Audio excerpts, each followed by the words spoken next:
surgery to nanomedicine and mRNA vaccines, digital technologies are enabling a new era of medical advances.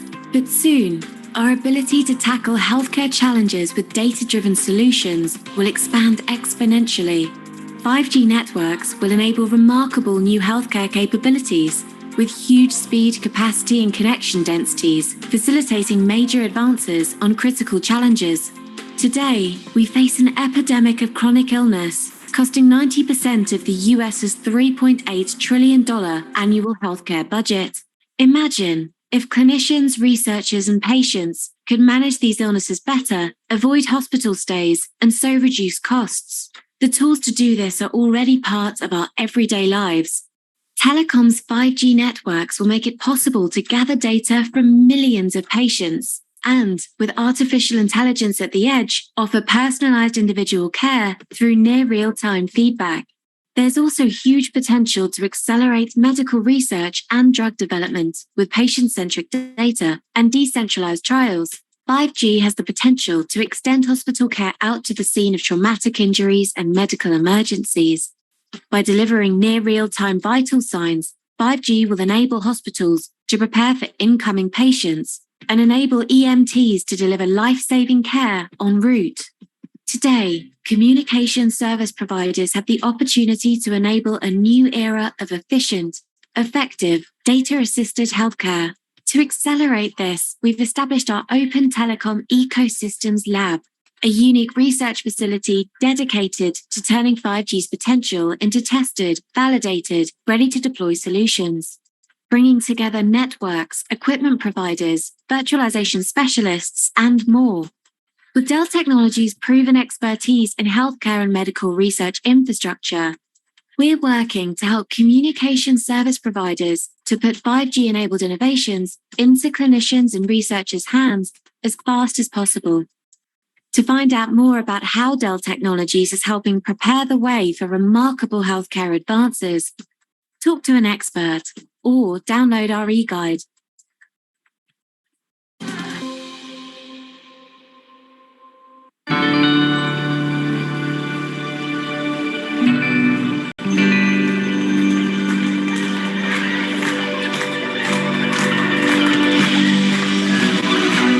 This is a very happy time because now Cadillacs are straight legs.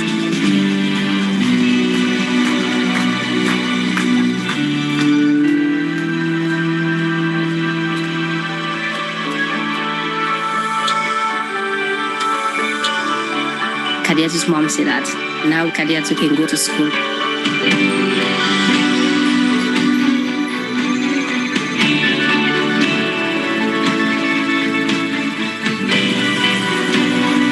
The Africa Mercy is a world-class surgical specialty unit on board a ship.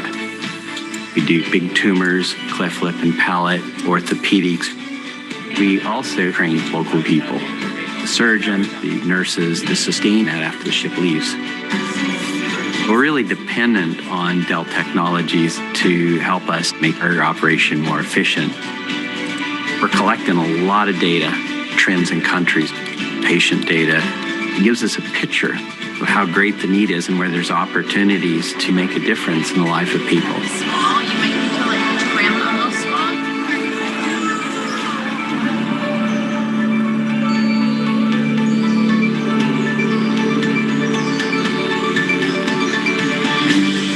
As we look at the next 20 years in our synergies with Dell Technologies, we see possibilities of impact that we didn't see before.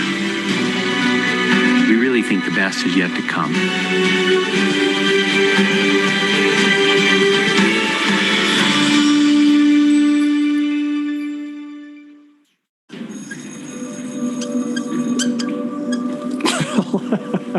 Of course, electrical engineering is just for boys.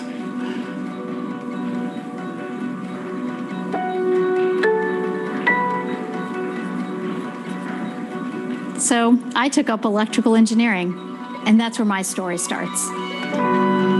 It wasn't only the math or the science that interested me, it was the problem-solving aspect.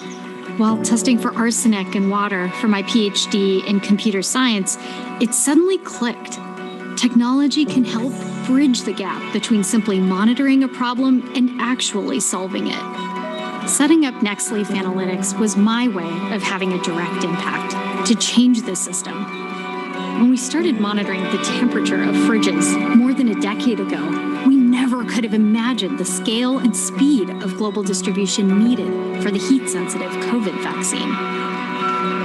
Utilizing NextLeaf's experience with temperature monitoring and analytical data, we've developed portable sensors to monitor the temperature of the vaccines during transportation and are working closely with ministries of health to establish responsive supply chains that get the vaccines into arms effectively and equitably. It turns out, girls can do electrical engineering. Who would have thought?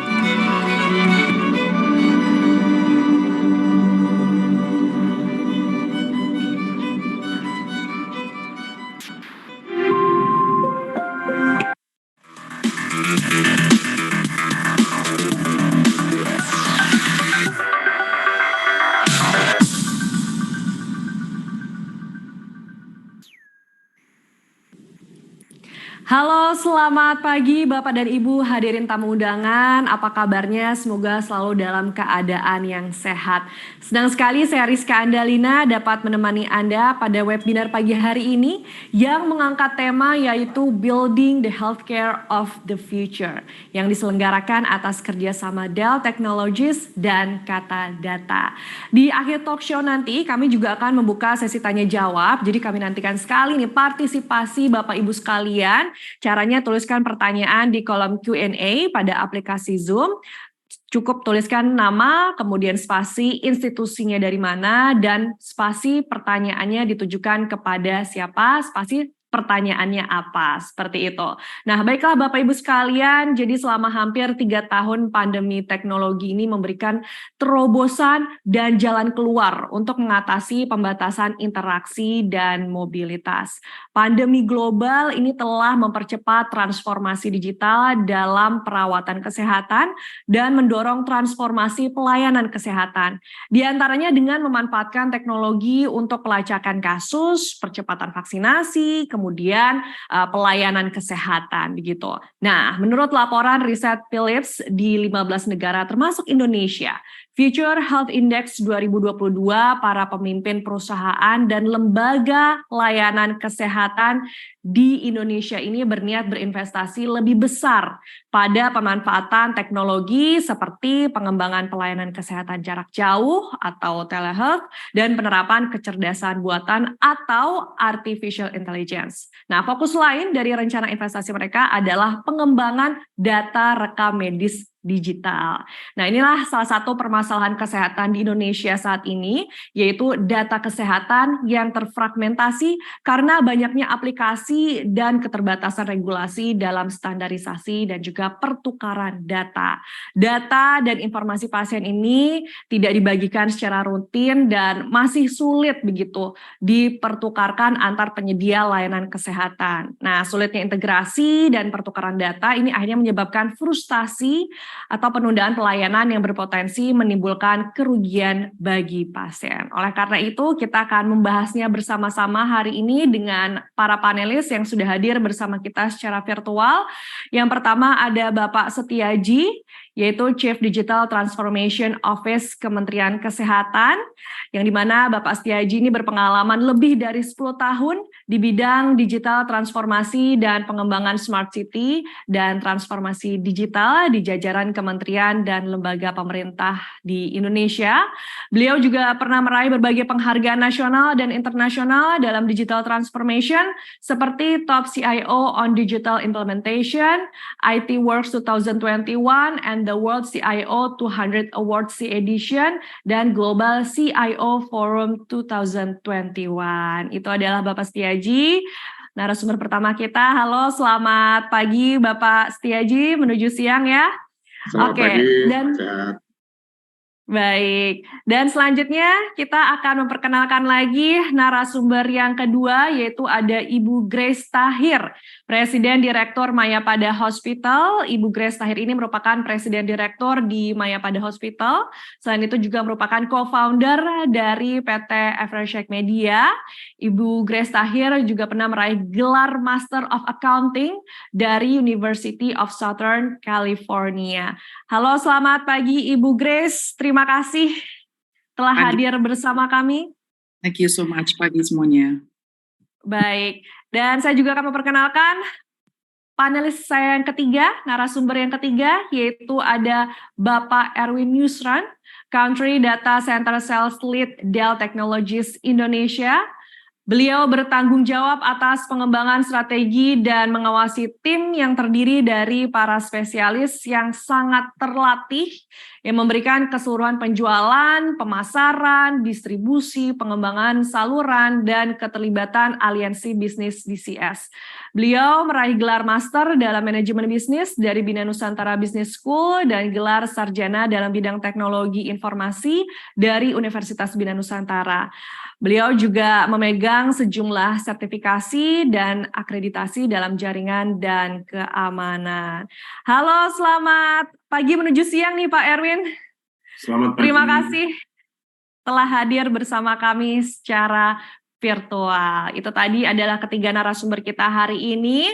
Dan kembali saya ingatkan kepada Bapak Ibu sekalian sebelum kita memasuki ke sesi diskusi, Bapak Ibu bisa menuliskan pertanyaan nanti di akhir talk show. Dan selanjutnya mari kita bersama-sama ini menyimak paparan dari para narasumber selama kurang lebih 8 menit untuk masing-masing narasumber. Dan yang pertama saya akan mempersilahkan kepada Bapak Setiaji, Chief Digital Transformation Office Kementerian Kesehatan Republik Indonesia untuk menyampaikan paparannya. Saya persilahkan kepada Pak Setiaji untuk waktunya. Ya. Oke, terima kasih. Assalamualaikum warahmatullahi wabarakatuh. Selamat pagi, Bapak dan Ibu sekalian, saya hormati para panelis, kemudian juga teman-teman sekalian yang hadir di kesempatan hari ini. Ini saya mau share ya beberapa kegiatan atau progres bagaimana kami berupaya untuk meningkatkan digitalisasi khususnya di sektor kesehatan dengan melakukan integrasi mempush beberapa layanan kesehatan untuk melakukan digitalisasi khususnya medical record. Ya, saya izin beberapa paparan karena waktunya juga terbatas, mungkin saya akan highlight beberapa hal. Pertama, ini dari sisi bahwa seperti tadi disampaikan memang kita sudah sangat urgent sekali ya melakukan digitalisasi di sektor kesehatan, bukan hanya karena adanya COVID, tapi memang kondisi saat ini yang ingin agar layanan kesehatan menjadi lebih baik. Dan ini ada beberapa kejadian yang bisa jadi ini kejadian yang sehari-hari di mana pasien menunggu terlalu lama karena pertama mencari berkas. Cari berkas rekam medis itu cukup lama kalau dalam bentuk non digital. Karena harus mencari dan kemudian terselip dan sebagainya. Ini kejadian di salah satu wilayah Surabaya yang kemudian wali kotanya sempat melakukan cek ke sana dan mendapati layanan cukup lama. Dan berdasarkan data kurang lebih bisa sampai 3 sampai 4 jam. Nah, kami sudah memiliki standar maksimal 1,5 jam untuk layanan di Poli agar ke depan layanannya menjadi lebih baik. Dan kemudian juga ternyata walaupun sudah digital, tidak seluruhnya ternyata bisa menjalankan dengan baik. Hanya mungkin bagian depannya saja online, pendaftaran online, tapi di belakangnya rekam medis elektroniknya belum terhubung dengan masing-masing layanan seperti apotek, terus kemudian juga layanan yang lain seperti laboratorium, radiologi, termasuk juga mungkin rawat inap. Sehingga ujung-ujungnya tetap layanan terbengkalai dan kemudian ataupun lama, dan kemudian sistemnya sendiri juga malah bikin ribet ke para nakes. Dan kalau kita perhatikan sebenarnya biaya untuk rekam medis yang non-elektronik ternyata cukup besar juga harus dikeluarkan. Mulai dari biaya kertas, terus kemudian juga nakes yang harus melakukan pencatatan berulang kali, termasuk juga dari sisi yang lain gitu ya. Dan kurang lebih ini kalkulasi kasarnya untuk rumah sakit tipe C membutuhkan 2 miliar per tahun. Nah, kalau ini kita konversi dana ini untuk sistem, pertama dari sisi sistem harusnya ini bisa jadi lebih murah. Kalau kita mungkin menyewa sistem yang ada gitu ya, tidak perlu bangun infrastruktur, dan kemudian dari sisi layanan pasti akan lebih cepat karena tadi kita tidak perlu lagi menginput data berulang kali, dan kemudian juga pasien juga bisa mendapatkan rekam medisnya nanti hasilnya. Nah, kemudian dari sisi yang lain tantangannya juga cukup besar, tadi sudah sampaikan banyaknya aplikasi sehingga nakes harus input berulang kali, kemudian standarisasi yang belum ditetapkan ya di tahun-tahun sebelumnya, termasuk juga kalau ditanya berapa sih jumlah dokter, ini beda-beda antar organisasi, kemudian juga informasi yang lain ya, termasuk data pasien dan lain sebagainya, itu masih isu yang perlu kita selesaikan. Nah, kami memiliki cita-cita di masa depan bahwa kita ingin mencatat seluruh rekam medis ataupun aktivitas kesehatan masyarakat Indonesia sejak dalam kandungan. Sehingga begitu ada bayi dalam kandungan dicatat pertumbuhannya agar tidak stunting, termasuk tidak meninggal, dan kemudian tubuhnya normal, lahir, kemudian pada saat lahir dilakukan pencatatan, kemudian dicek apakah vaksinasinya sudah lengkap, kemudian sampai dengan dewasa, meninggal, dan lain sebagainya. Nah, riwayat ini akan terekam menjadi satu untayan data yang dimiliki oleh pasien, dan kemudian layanan kesehatan juga bisa mengakses untayan dari sisi rekam medis tadi yang secara berkesinambungan. Nah, kemudian pencatatannya pun nggak hanya pada saat pasien berkunjung ke rumah sakit, tetapi juga pada saat mereka melakukan layanan secara online. Sekarang kan berkembang telemedicine, telekonsultasi, dan lain sebagainya. Termasuk juga dengan wearable device. Sehingga kita bisa mengembangkan prosedur untuk post operasi, tidak perlu dirawat rumah sakit, tapi bisa memonitor dari sisi vital sign dan lain sebagainya. Nah, semua itu dimasukkan ke dalam satu medical record nasional, sehingga masyarakat nanti bisa mengakses personal medical record-nya. Dan ini adalah roadmap yang sudah kita jalankan setengahnya ya, 2021-2022, dan saat ini kita sedang memperluas, jadi 2022 kita sudah mengembangkan platform yang kita sebut Satu Sehat untuk mengintegrasikan kurang lebih nanti 60.000 layanan kesehatan di seluruh Indonesia, sehingga masyarakat bisa mengakses rekam medis elektroniknya, terus kemudian rumah sakit juga bisa mengakses rekam medis pasien walaupun tidak dilayani di rumah sakit tersebut. Sehingga tentunya dokter bisa lebih mendiagnosis lebih tepat berdasarkan riwayat rekam medis pasien tersebut. Dan platform Satu Sehat kurang lebih seperti ini, di dalamnya ada standarisasi mulai dari pertukaran data, termasuk juga standarisasi dari kodifikasi terminologi layanan, kode obat, kode sarana kesehatan, dan lain sebagainya. Kalau di dunia kedokteran mungkin sudah tidak asing seperti ada ICD-10, ICD-9, Sonomed City, Logins, dan lain sebagainya, itu kita masukkan ke dalam Satu Sehat, termasuk kode-kode obat juga sudah ada di dalam platform Satu Sehat, sehingga rumah sakit tinggal mengikuti kodifikasi tersebut, di mapping, dan kemudian nanti bisa saling terhubung dengan rumah sakit yang lain. Dan kemudian bagi pasien tentunya selain mereka bisa mengakses rekam medis elektroniknya, seperti halnya pada saat ini kita mengakses Peduli Lindungi ya, begitu kita vaksinasi, sertifikatnya muncul. Begitu kita tes COVID, hasilnya juga muncul, negatif atau positif. Ini juga hal yang sama kita lakukan pada saat berkunjung ke laboratorium, apakah Anda diabetes atau tidak, itu juga akan muncul. Apakah didiagnosis oleh dokter penyakit tertentu, itu juga akan muncul di aplikasi Satu Sehat. Dan kemudian juga akan terhubung dengan wearable device, sehingga kita akan bisa lebih fokus bagaimana melakukan promotif dan prevention ya daripada kuratif, sehingga kita bisa melakukan gamification, misalnya jalan kaki 5.000 langkah, kemudian nanti akan mendapatkan poin ya, poinnya bisa ditukarkan ke rumah sakit Mayapada untuk MCU, mungkin dapat diskon gitu ya ke Mayapada dan lain sebagainya. Dan kemudian Pasienkes bisa mengakses rekam medis tersebut, sehingga nakes tidak perlu menginput puluhan aplikasi di dalam lingkungan rumah sakitnya. Dan tentunya buat pemerintah bisa dapat data secara real time, sehingga kita bisa melakukan intervensi lebih dini terhadap penyakit-penyakit yang mungkin timbul ke depannya. Dan juga tentunya buat industri kesehatan, kita bisa membangun health score, bisa mengembangkan industri farmasi berdasarkan demand ya. Kalau saat ini mungkin demand-nya masih berdasarkan non-data, oleh karena itu ke depan dengan ini kita bisa meningkatkan dari sisi layanan kesehatan.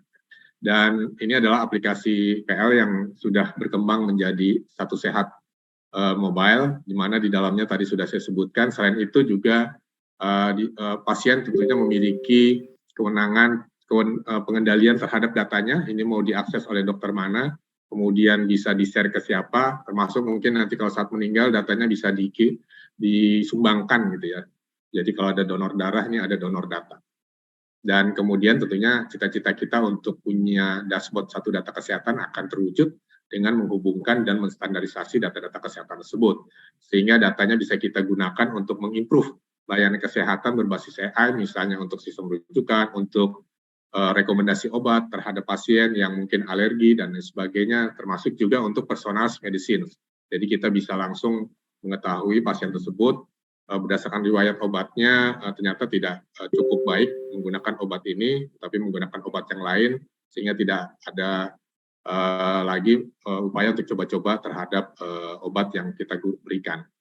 Dan kemudian tentunya akan sangat memberikan efisiensi yang luar biasa ya. Kalau menurut data dari BPJS kurang lebih hampir 400 juta kunjungan setahunnya. Nah, bisa dibayangkan kalau 400 juta kunjungan ini dicatat berkali-kali. Ya, paling tidak 4 sampai 5 kali ya dicatat. Artinya menjadi 2 miliar catatan. Kalau ini kita simpulkan dan kemudian kita integrasikan, hanya butuh untuk mencatat 400 juta berdasarkan jumlah pasiennya. Dan berdasarkan untuk mensupport tersebut, jadi kita sudah menyiapkan regulasinya, mulai dari Undang-Undang Perlindungan Data Pribadi, Undang-Undang tentang Kesehatan yang nanti juga akan kita jadikan omnibus, dan kemudian juga aturan pendukungnya, seperti rekam medis elektronik, di mana seluruh layanan kesehatan harus digital dan kemudian harus terhubung dengan sistem Satu Sehat sampai dengan akhir 2023. Kemudian juga standarisasi yang lainnya seperti variabel, termasuk juga integrasi dengan BPJS. Nah, saya rasa demikian, nanti kita bisa lebih banyak diskusinya. Terima kasih. Baik, terima kasih Bapak Setiaji atas paparannya. Tapi sebelum ke narasumber berikutnya, saya ingin mengingatkan untuk Bapak Ibu hadirin yang telah hadir secara virtual, saya mohon untuk merename atau mengubah nama di akun Zoom Anda dengan format yaitu nama spasi nama perusahaan Anda. Sekali lagi saya ingatkan untuk Bapak Ibu sekalian untuk merename nama di akun Zoom Anda dengan format yaitu nama spasi nama perusahaan Anda. Baiklah, sekarang kita akan lanjutkan sesi paparan. Yang berikutnya saya berikan waktu untuk Ibu Grace Tahir, Presiden Direktur Mayapada Hospital, untuk menyampaikan paparannya. Waktu untuk Ibu Grace memberikan paparan, saya persilahkan. Ya, baik. Terima kasih ya. Selamat siang semuanya. Dan mohon maaf ya jika internet saya kayaknya agak nggak stabil hari ini. Saya semoga semuanya bisa berjalan pada pagi hari ini. Ya, silakan saya bisa lihat share screen dari pihak Kata Data ya, atau dari Dell. Alright, so saya dari Mayapada Hospital, nama saya Grace, di mana kita tahu bahwa seperti tadi dikatakan, kita harus menuju kepada satu sistem hospital yang semuanya itu adalah digitalized, terutama medical records-nya. So right now we are transforming into a smart hospital. Nah, tapi if we look at this term smart hospital, kesannya kayaknya very high tech banget betulnya kan. And what is actually smart? So at the end of the day, apapun yang kita kerjakan itu harus go back to the patient experience-nya sendiri. Apapun yang kita kerjakan itu ada untuk mengenhance patient experience tersebut. Bahkan if some of you know Mayapada Hospital, kita punya tagline adalah experience better care. Jadi for us, the most important adalah pasiennya tersebut. Jadi ada 5 pillar yang sangat I would say penting dalam sebuah pasien punya experience. Pertama-tama adalah coordination dan juga integration daripada care-nya. Contohnya misalnya di satu specialist ya, neurosurgeon kepada pediatric, contoh pada satu pasien itu adalah juga integration ya kan. Atau per departemen, contohnya nursing department juga kepada pharmacy department. So that kind of a collaboration, integration have to work really well, so that will improve the patient care. Terus juga ada aspek selanjutnya adalah empathy. Bukan hanya kepada yang frontliners yang berhubungan pasien, bahkan juga the back office-nya. Nah, ini juga sering menjadi masalah, karena bagi mereka yang kerja di behind the scene-nya itu, kita tidak langsung bertemu dengan para pasien. Maka mungkin ada sense of disattachment kepada pasien tersebut. So this is something that we have to remind kepada semua organization kita bahwa setiap orang itu harus ada empathy kepada patient. Even though kita bilang kita adalah smart hospital, even though kita ada telemedicine sekarang, mungkin ada robot punya surgeon juga. End of the day, people still need the human touch and also the direct contact with the healthcare workers as well. Terus ketiga adalah information, communication, and also education. Ini bukan hanya kepada pasien, juga kepada our employees. Gimana sih kita communicate kepada our own organization? Education-nya, information-nya between the employees juga harus bisa work well untuk bisa at the end of the day mengimprove dan juga mengenhance dan impactful kepada pasiennya sendiri. Lalu kita lanjutkan juga kepada environment-nya. Ya paling gampang apa kita lihat lah ya. Baik itu dari masalah kebersihannya, masalah comfortable-nya juga, lighting-nya, the ambience, itu semua juga penting sudah pastinya untuk patient care. Dan terakhir adalah masalah access dan juga responsiveness. Kita tahu pada saat pandemik ini, bahwa akses itu bukan hanya masa kepada rumah sakitnya, bukan masa pada beds-nya, juga masa akses dan kepada the cost of healthcare, kepada medicines, the drugs, right? Kepada the healthcare workers themselves. So we need to have access. Bahkan simple thing like parking, access to know where we're supposed to go inside the hospital itu semua namanya access juga. So these are the 5 pillars of patient experience. Selanjutnya, jadi di rumah sakit kita, next. Kita melihat bahwa area-area ini masih kita banyak perlu improvement. Ini saya akui sendiri sebagai President Director pada MyPara Hospitals, terutama yang merah ya. Kita ada sistem mana ada namanya patient feedback dan juga Google review. So this is where we look at the problems in our hospital. So the main 2 areas adalah number 3 and number 5. Di mana kurang informasi, kurang komunikasi, dan juga kurang akses dan juga kurang responsiveness. So can I go straight to the next slide, please? So if you look at the red ones ini, actually the basic of it adalah masalah waktu. Tadi dijabarkan juga ya, ada kabar kemarin di Surabaya itu pada wali kotanya marah karena nunggunya lama sekali. I'm sure all of us pasti sebagai pasien pernah mengalami hal yang sama di rumah sakit. Kita always find that to be the main problem when we go to a hospital. Kita paling males tuh adalah nunggu-nunggunya tersebut, ya kan? Nunggu dokternya datang, nunggu obatnya datang, nunggu di discharge, nunggu billing. Pokoknya nunggu, kesannya tuh maksudnya itu adalah rumah nunggu, bukan rumah sakit begitu. Tambah sakit kita nunggu-nunggu terus, ya kan? So this is the pain points that is not just for MyPara Hospital, tapi saya rasakan bahkan di seluruh rumah sakit di Indonesia, even outside Indonesia pun ada masalah sama tentang masalah time-nya ini.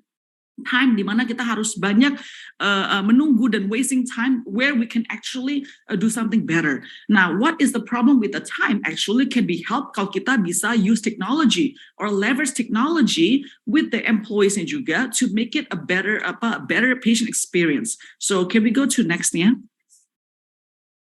So again, this is more specific ya. I'm just looking at 2 sites of our hospital. Kita ada 5 rumah sakit ya kan.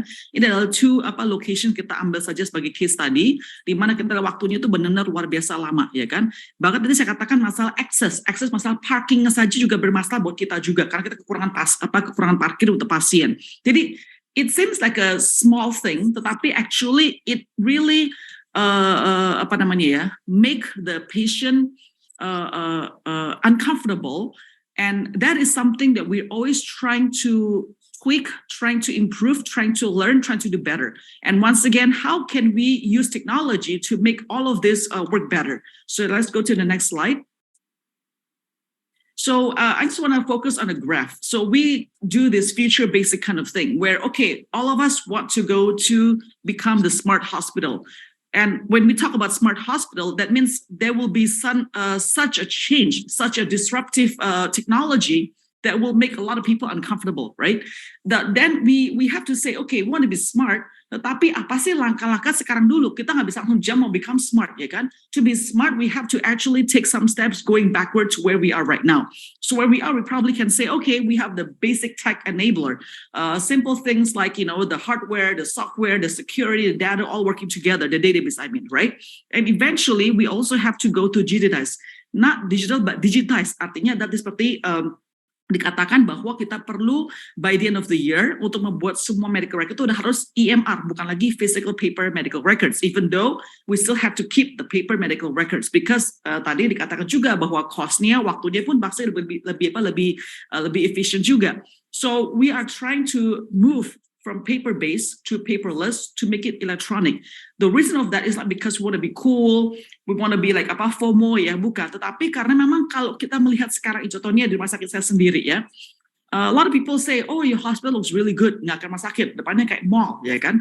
Tetapi saat ini pengalaman saya sendiri, saya ke rumah sakit sebagai pasien nih, again hospital looks really good and everything was so perfect and everything outside ya kan. Terus lagi nunggu di satu halte klinik, dental kliniknya itu pas dokter gigi. Nah tiba-tiba saya punya staff bawa itu kayak shopping cart dengan a bunch of pasien punya medical records because he has to take those paper medical records and go to the next department, next clinic ya untuk ambil the paper records from there too. So you can see jomplang banget. Luarannya kesan keren tapi dalamnya ternyata masih sangat paper based sekali.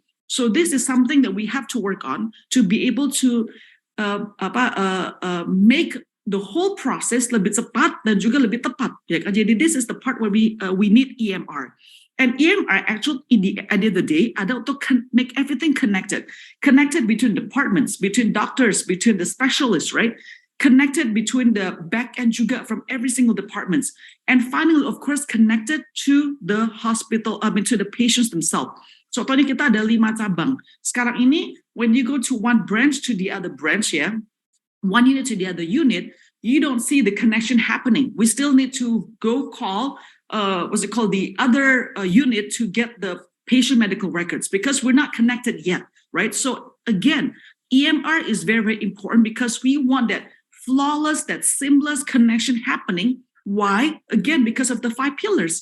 Biar pasien ini bisa merasa comfortable and shave the time off for the patients to be in our hospital as much as we can. So that's once again, these are the steps that we're taking to become a smart hospital, where at the end, of course, we have the AI, we have the predictive analytics, of course, that will play an important role to shape the future of our hospital, not just my own organization, but also for the whole hospital in Indonesia. Next. Tetapi as you know, with any kind of journey, when we want to talk about technology, pasti ada challenges-nya. And this is true not just for hospital industry, but juga semua industri yang I've been, it's the same thing. And sebelum saya di Maipada, saya juga kerja di Singapura dan juga di ada hospital Indonesia, juga the same thing. When it comes to technology, pada semua langsung ketakutan karena nobody likes change in the end kan. And when we talk about change, actually when we talk about the problem adalah number one adalah apa? People are just afraid of change. Dari pihak dokternya, susternya, frontline-nya, bahkan juga the back end-nya. We don't like to change because change makes us uncomfortable. So the biggest challenge that we have to encounter and we have to overcome adalah the buy-in from the stakeholders. We have to convince them to tell them that yes, the first few, I would say even the first few years maybe ya, bakal terus banyak bugs, bakal banyak tweaks, bakal banyak changes yang proses flow-nya, SOP-nya semua akan bisa harus berubah ya from all the things that you know this time. Tetapi the end of it actually will be very beneficial for not just you but also the patient themselves. So this is something that we are working hard to convince, to communicate to our stakeholders, for them to also buy into our vision for the technology part for the hospital. So we need to increase the adoption rate from all the healthcare workers in our organization to become higher as well. So it can truly be aggressive and be prompt and also be curious and wanting to also use this technology. We need to do a lot of training, obviously, and communication for this aspect. And again, I put down this existing hospitals must follow the SOP. Karena what happened is this. Contohnya rumah sakit saya di Bogor, itu kita dulu kan acquire. Jadi SOP mereka sudah mentok dari many years using that same SOP. Yang beda sama yang our hospitalnya di Lebak Bulus yang baru kita banana greenfield kita bangun sendiri. So we need to combine them together so that the IT system of the hospital can really be on the same flow gitu loh. Nah ini juga sekali lagi bikin orang langsung uncomfortable. I know how to do this so many years like this. Kenapa gue harus ganti sekarang ke sistem SOP yang baru? So this is something that we also have to work on. And also of course in terms of the cost, it's not going to be cheap, right? To change something to become smarter, to use technology. And this is something that we always have a hard time to convince the board of directors and also of course the stakeholders themselves. in terms of the ROI, because when we buy an equipment, kita tahu banget ROI-nya, kita kena pasiennya sendiri. But we are the backbone actually of the hospital, so the ROI sometimes nggak attribute langsung directly to the IT department. So this is something we also have to continue to do the communication. And finally, how to balance between technology and human. Again, the empathy part should still be there. Jadi jangan sampai teknologi benar-benar bikin the whole sense of human touch and empathy itu hilang. So these are all the challenges that we are now encountering, and we have encountered in the past as well, to become a smart hospital. But again, like I said before, challenges are okay, ya. Yang penting adalah kita tahu bahwa these challenges will make us a better healthcare provider in Indonesia. So thank you so much for the time today.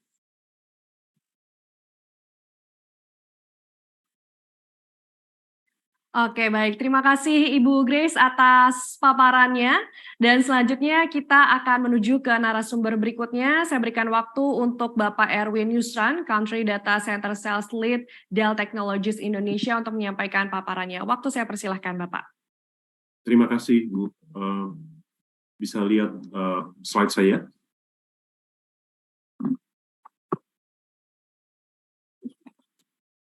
Halo, bisa lihat slide saya? Oke, I think sudah ada? Oke, sudah dimunculkan, Pak? Ya, terima kasih. Terima kasih, Ibu. Saya coba mulai. Thank you for your time attending this event. Pada dasarnya Dell EMC adalah satu perusahaan information technology. We don't want to pretend that we know healthcare information system. Jadi mungkin kami coba share dari point of view kami, perspektif kami mengenai apa hubungan information technology dan information system, dan bagaimana kami di sesi ini bisa mengkontribusikan beberapa ide atau mungkin memberikan beberapa informasi terkait trends. Jadi ada dua hal yang saya akan fokuskan dari point of view kami. Satu, tren-tren apa saja yang terkait dengan future technologies dan adoptions. Yang kedua, data. Karena tadi kita banyak lihat mengenai digitalisasi dan digitize. Satu hal yang jadi sangat penting dan jadi core dari semuanya adalah bagaimana data di-generate dan bagaimana mungkin nanti saya bisa sharing beberapa feedback atau best practice terkait data management itu sendiri. Oke, saya mulai dari slide ini, trends. Jadi kita lihat globally makin banyak orang-orang yang berusia lanjut. Dan itu memberikan satu concern sendiri, terutama dari sudut pandang healthcare. Yang kedua adalah kita lihat dan anticipate yang namanya telehealth akan grow sampai 7 kali lipat dari sekarang. Jadi growth terhadap telehealth, telemedicine, teleconsultation itu akan menjadi lebih mainstream adopsinya. Satu hal juga yang tidak kalah penting adalah 73 hari rata-rata yang dibutuhkan untuk medical data to be double, terutama juga terkait oleh data-data kesehatan, data imaging, dan ke depan dengan future trends of genomic sequencing, itu generate data jauh lebih besar lagi. Juga kita lihat 2 kali amount of time physician spend on EHR admin. Jadi dengan banyaknya sistem, dengan banyaknya orang, kita lihat juga waktu untuk memproses dari hal processing dan inputting data juga akan meningkat. Jadi ini adalah tren-tren yang happens globally untuk kemudian kita perhatikan bersama. Di slide selanjutnya kita juga lihat 3 trends atau ekspektasi ya. Yang pertama adalah changing patient expectation. Jadi seperti yang tadi Bu Grace sempat mention, user experience is everything. Dengan information technology tentunya diharapkan semua jadi lebih efisien. Tetapi juga Bu Grace mention one very strong point bahwa ketika semuanya sudah digitalize, bisnis prosesnya seperti apa? Karena bisnis proses yang manual dengan information system yang cepat yang terjadi adalah problemnya akan lebih cepat. Jadi sangat penting juga untuk merubah tatanan proses sehingga itu juga bisa membantu atau mensupport information system yang flow-nya jauh lebih cepat. Jadi itu patient expectation, semua mau lebih mudah. Nah, kemudahan itu salah satunya juga diwujudkan dengan virtual care. Jadi mungkin dokter asisten atau dokter visit dan consultation itu sudah mulai bisa digantikan at some point dengan telemedicine. Yang ketiga adalah new clinical and business realities, juga terkait dengan bagaimana user experience, analisis yang lebih cepat, kolaborasi dari segi back end, tenaga ahli yang bisa melihat data di mana saja kapan saja untuk terkait data-data imaging, kolaborasi antar dokter dan seterusnya. Ini akan jadi tren yang tumbuh dengan pesat ke depannya. Balik lagi dari point of view kami, point of view IT, kita lihat data di-manage dan di-create di mana saja. Yang tidak kalah penting adalah asal muasal data itu di-generate, which is age. Age bisa saja admin rumah sakit, perawat, juga bisa alat-alat scanning, bisa alat-alat laboratoris dan segala macam. Oleh karena itu sangat penting untuk bisa men-generate, men-transmit data securely dan memproses data dengan baik dan benar.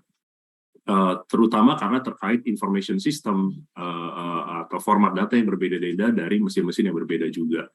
Next, ketika datanya sudah bisa di-manage dan disimpan dan dinormalisasi, kita juga mau benamkan dan introduce new technologies like artificial intelligence, machine learning, ini untuk bring out efficiency and untuk double check human error. Ini nanti saya berikan contoh beberapa diagnosa yang in parallel dilakukan oleh dokter juga dilakukan oleh aplikasi untuk menentukan satu patologi dan seterusnya. Di Indonesia baru mulai diaplikasikan 5G, tapi ini biasanya untuk telemedicine.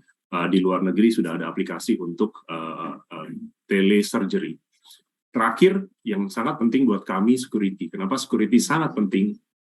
Satu, karena kita mendigitalisasi semua.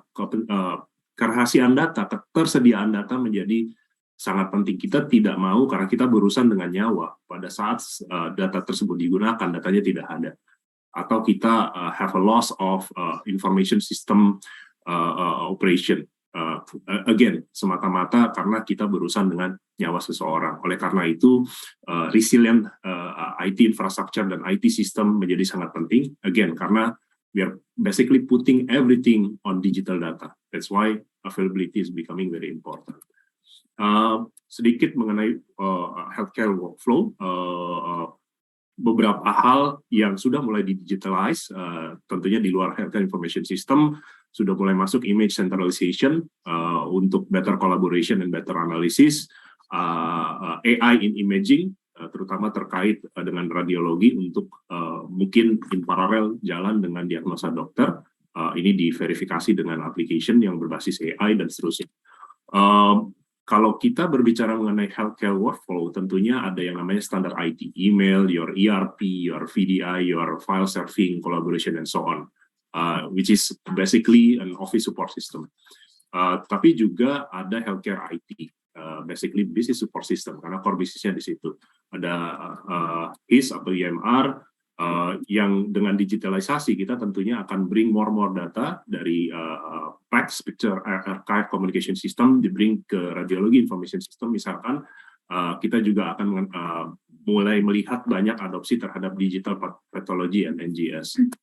Bentuknya seperti apa? Misalkan medical imaging dari berbagai macam sumber, berbagai macam high-res data, ini bisa dilakukan processing secara real time dan peer review secara digital. Jadi imagine if we can have a digital doctor collaboration antara dokter radiologi misalkan dengan dokter internis dan seterusnya, and it happen without them need to meet, ya kan? Jadi diskusi, kolaborasi, proses interaksinya bisa lebih cepat, dan ini hanya bisa dilakukan ketika datanya sendiri adalah high quality data dan high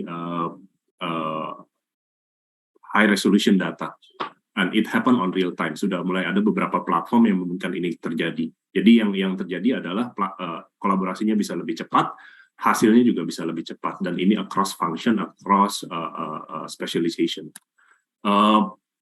Ketika kita berbicara mengenai data store, which is menjadi satu hal yang sangat penting, ya kita lihat sekarang banyak sekali silo, dan ini banyak problem di mana-mana ketika data disimpan di banyak island, dan again, karena data itu sangat kritikal, mulai banyak problem mengenai pemrosesan datanya seperti apa, pengamanan datanya seperti apa, data growth-nya seperti apa. Bayangkan kalau kita punya 10 data silo dan masing-masing punya problem sendiri. Masing-masing harus di-manage terpisah, masing-masing harus di-backup terpisah, dan segala macam. Oleh karena itu, kami punya satu view yang namanya consolidation. Consolidate, dengan mengkonsolidate data, kita bisa better collaborate, kita bisa better store, kita bisa better manage the data, life cycle, mulai dari generation, processing, creation, sampai misalkan archival, dan seterusnya. Balik lagi, simplify. We need to have a platform that are consistent and extremely scalable, also very secure. Dell juga bekerja sama dengan healthcare partner ecosystem untuk memberikan infrastructure, whether you know it or not. For example, dengan Fujifilm, dengan GE, the machine that running on the health hospital, which is basically Dell created, and we are OEMing to them, right? So at the same time, kita juga bekerja sama dengan beberapa partner ekosistem untuk bisa memberikan satu use case yang very spesifik ke healthcare. Misalkan di sini konteksnya kita bekerja sama dengan salah satu partner untuk leveraging AI for pandemic responses. Jadi radiologi, kita lakukan automatic diagnostik di radiologi dengan menggunakan AI. Jadi mereka yang punya algoritma dan aplikasinya, mereka learn dari mungkin puluhan ribu gambar dengan diagnosa tertentu. This time mereka suruh artificial intelligence untuk menentukan. Kita sebut proses inferencing, which is dari ribuan knowledge base yang mesin atau software itu punya. Mereka menggunakan AI untuk nyuruh AI melakukan diagnosa, ya kan, dari data yang sifatnya udah puluhan ribu gambar dan puluhan ribu diagnosa. Ini tentunya kita bisa leverage in parallel dengan dokter diagnosa. Tujuannya apa? Satu, untuk second opinion, tentunya. Yang kedua juga untuk mempercepat proses. Tentunya ada beberapa reluktansi untuk menggunakan aplikasi ini atau data dari AI sebagai sole diagnostic source, tapi untuk paralel tentunya itu sesuatu yang berbeda dan bisa membantu. Ada beberapa patologi yang cover on the solution, tergantung dari use case yang mau digunakan tentunya. Kita next ke digital pathology. Balik lagi, tadi saya sempat mention ini adalah beberapa ASV yang kita kerjasama. Idea is basically kalau traditional pathology kita butuh mikroskop untuk lihat dan lakukan diagnosa. Bayangkan ketika patologi prosesnya sudah bisa digitalisasi atau virtual microscopy, kita bisa lakukan yang namanya view anywhere anytime. Jadi yang memeriksa, yang mendiagnosa bisa lakukan itu dari mana saja, dari handheld dan seterusnya. Dan juga bisa dilakukan kolaborasi terhadap image, karena image-nya tadinya harus dilihat dengan mikroskop, sekarang using digital microscope, dan proses misalkan perkembangbiakannya putaran atau play-nya yang bisa dipercepat dalam satu jangka waktu tertentu, itu bisa diberikan dalam bentuk film misalkan atau movie, dan bisa dianalisa bersama-sama oleh dokter dan patogen. Nah, terakhir adalah genomic sequencing. Kita lihat tren ke depan, sudah mulai banyak kami berdiskusi dengan beberapa healthcare provider untuk memberikan layanan genomic sequencing. Ada beberapa sequence manufacturer, tapi mungkin dari sudut pandang kami ini jadi sangat penting. Kenapa? Karena moving onwards, yang namanya genomic sequencing bukan lagi sesuatu yang teramat mahal. Adopsi dan biayanya akan jauh lebih menurun, dan kita lihat banyak sekali benefit dari genomic sequencing. Tentunya terkait dengan patologi satu hal, tapi juga kita bisa mendeteksi one particular person punya akan potential problem dari sisi mana, basically dari their DNA sequence. Jadi balik lagi ke depan, genomic sequencing akan menjadi sangat atau lebih mainstream adopsinya, karena dengan informasi dan teknologi yang jauh lebih mainstream, kita bisa bring di data atau the process into standardization, dan dengan standarisasi itu kita bisa buat platform yang jauh lebih efisien. Therefore, menurunkan cost juga dari segi waktu. Basically compare ke tahun 2000-an, kita bisa shorten waktu yang dibutuhkan untuk memproses untuk genome sequencing mungkin menjadi 2 atau 30 kali lipat lebih cepat compare ke beberapa tahun 2000-an. Slide terakhir saya, cyber protection, kenapa balik lagi menjadi sangat penting, karena trennya, terutama dengan pandemi, kita melihat banyak sekali impact on cybercrime dan juga ransomware. The last thing that we want to have is having a ransomware attack in our healthcare information system. Oleh karena itu, dengan semua yang menjadi digital dan kita again berurusan dengan nyawa pada saat tertentu, kita perlu pastikan bahwa ketersediaan data bisa diakses kapan saja. Tidak ada data loss, tidak ada service loss, dan redundansi menjadi sangat penting. Begitupun juga data protection atau archival, karena basically kita butuh store data terkait medis itu literally on a lifetime, jadi seumur hidup disimpan, dan itu dibutuhkan juga. Tadi Pak Setiaji sempat mention bagaimana data-data itu bisa diakses siapa saja, kapan saja yang berwenang. Bayangkan ketika ada satu kejadian di ER atau emergency room, ketika rekan-rekan dokter bisa tahu background ternyata ada penyakit diabetes atau penyakit lainnya, itu bisa menyelamatkan nyawa literally. Jadi again, mungkin ini adalah slide terakhir saya, dan mungkin terima kasih, saya kembalikan ke Ibu. Oke, baik, terima kasih Pak Erwin atas paparan yang telah disampaikan. Itu tadi adalah paparan dari ketiga narasumber, dan di sini kita jadi tahu nih bagaimana sebenarnya transformasi digital ini bisa memberikan jawaban atas tantangan dalam layanan medis. Nah, ini saya ingin kembali lagi ke Ibu Grace nih, yang tadi sudah memaparkan juga bagaimana ada 5 pilar nih ya, objektif untuk dalam pengembangan teknologi ini. Nah, kalau begitu dari pengalaman Mayapada sendiri, boleh dijelaskan lebih detail lagi nih Bu, bagaimana memanfaatkan teknologi ini terutama dalam hal pengembangan data rekam medis di Mayapada sendiri seperti apa? Silakan Ibu Grace. Ya, thank you. Seperti tadi saya katakan contohnya ya, contohnya kita ada 5 hospitals right now, and we're building more hospitals down the road, ya kan? So what happened is, contohnya sekarang ini terjadi, we have different patient records for different unit. Contohnya saya Grace Tahir ke Mayapada Lebak Bulus sama Mayapada Bogor bisa ada 2 medical records. 2 ID patient yang juga berbeda. So this is not right? Because I also know this is a problem for me, because I'm going to have to wait. Saya ke dokter di Bogor, ketemu dokter udah ngomong panjang lebar. Saya ke Mayapada Lebak Bulus, same organization padahal loh. Nanti harus lagi repeat the whole thing again, nggak bisa ambil semi record as soon as possible. Jadi when we have EMR, we also, what we are trying to do also is to have the one ID, one patient in all organization. So you can imagine, right, the flawless, the seamlessness of the EMR working together to help the patient to have a better experience. So that's just one example of that. Oke, nah itu tadi ya bagaimana sebenarnya memang rumit juga nih ya dalam hal data pasien, dan dari pemerintah sendiri juga akhirnya membuat yaitu yang namanya Satu Sehat Platform. Nah Pak Setiaji, sudah sejauh mana ini implementasi dari platform Satu Sehat ini? Ya, jadi semenjak diluncurkan pertengahan tahun lalu ya, kita melakukan berbagai macam testing ya, mulai dari beta testing, alpha testing, dan kemudian juga roll out ke seluruh Jawa Bali. Jadi kita sudah start di Paskes seluruh Jawa Bali ya. Paskes ini nggak terlepas bukan hanya rumah sakit, tapi juga puskesmas, laboratorium, dan kemudian juga apotek. Nah, hingga saat ini total sudah 11.000 yang siap terintegrasi dan sudah masuk ke production kita, sekitar 5 rumah sakit vertikal, dan kita akan memperluas hingga nanti seluruh ya 11.000 itu bisa terkoneksi secara langsung.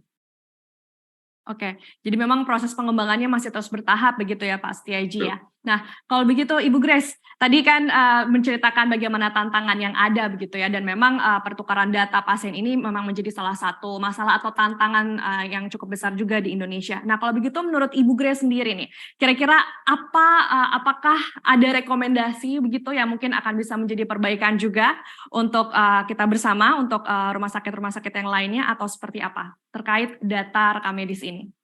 I think mungkin sini Pak Erwin yang bisa jelasin ya. So tadi dia punya feature sangat menarik sekali. And I think at the day kita kan depend on vendors such as Dell ya untuk provide the technology. Kita kan setelah medical equipment ada vendor sendiri, untuk laboratory ada vendor sendiri. So at the day kita tuh penting adalah HIS-nya, the Hospital Information System-nya, untuk bisa integrate and coordinate for all of these vendors to work together. So again for the features-nya, for the technology-nya, I think tadi Pak Erwin sudah jelaskan dengan sangat baik sekali sih what can be possibly done in a hospital. And imagine if all of this Pak tadi sebutkan, all the features, kalau bisa benar-benar kerja dengan sempurna, wow, your hospital is going to be super amazing. So I think I'll probably ask Pak Erwin to answer this question, Pak Erwin. Oke, jadi memang intinya adalah adanya kolaborasi ini ya antara pihak rumah sakit juga begitu dengan pihak teknologi atau IT-nya ini. Nah, kalau begitu dari Pak Erwin, seperti apa nih kira-kira rekomendasi yang terbaik untuk dalam hal data rekam medis ini?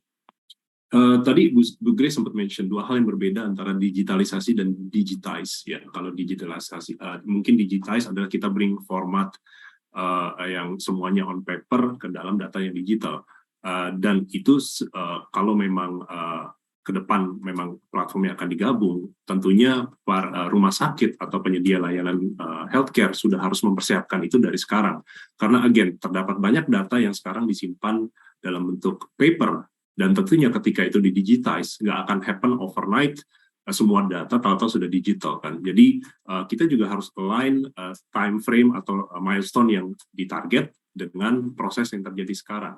Again, akan ada banyak sekali concern terkait digitize the data, lanjut kita mungkin sanitize the data, ya kan, data-data tentunya kalau formatnya penyimpanannya manual, ada banyak tulisan dokter yang agak sulit juga bacanya dan itu bisa memberikan banyak interpretasi.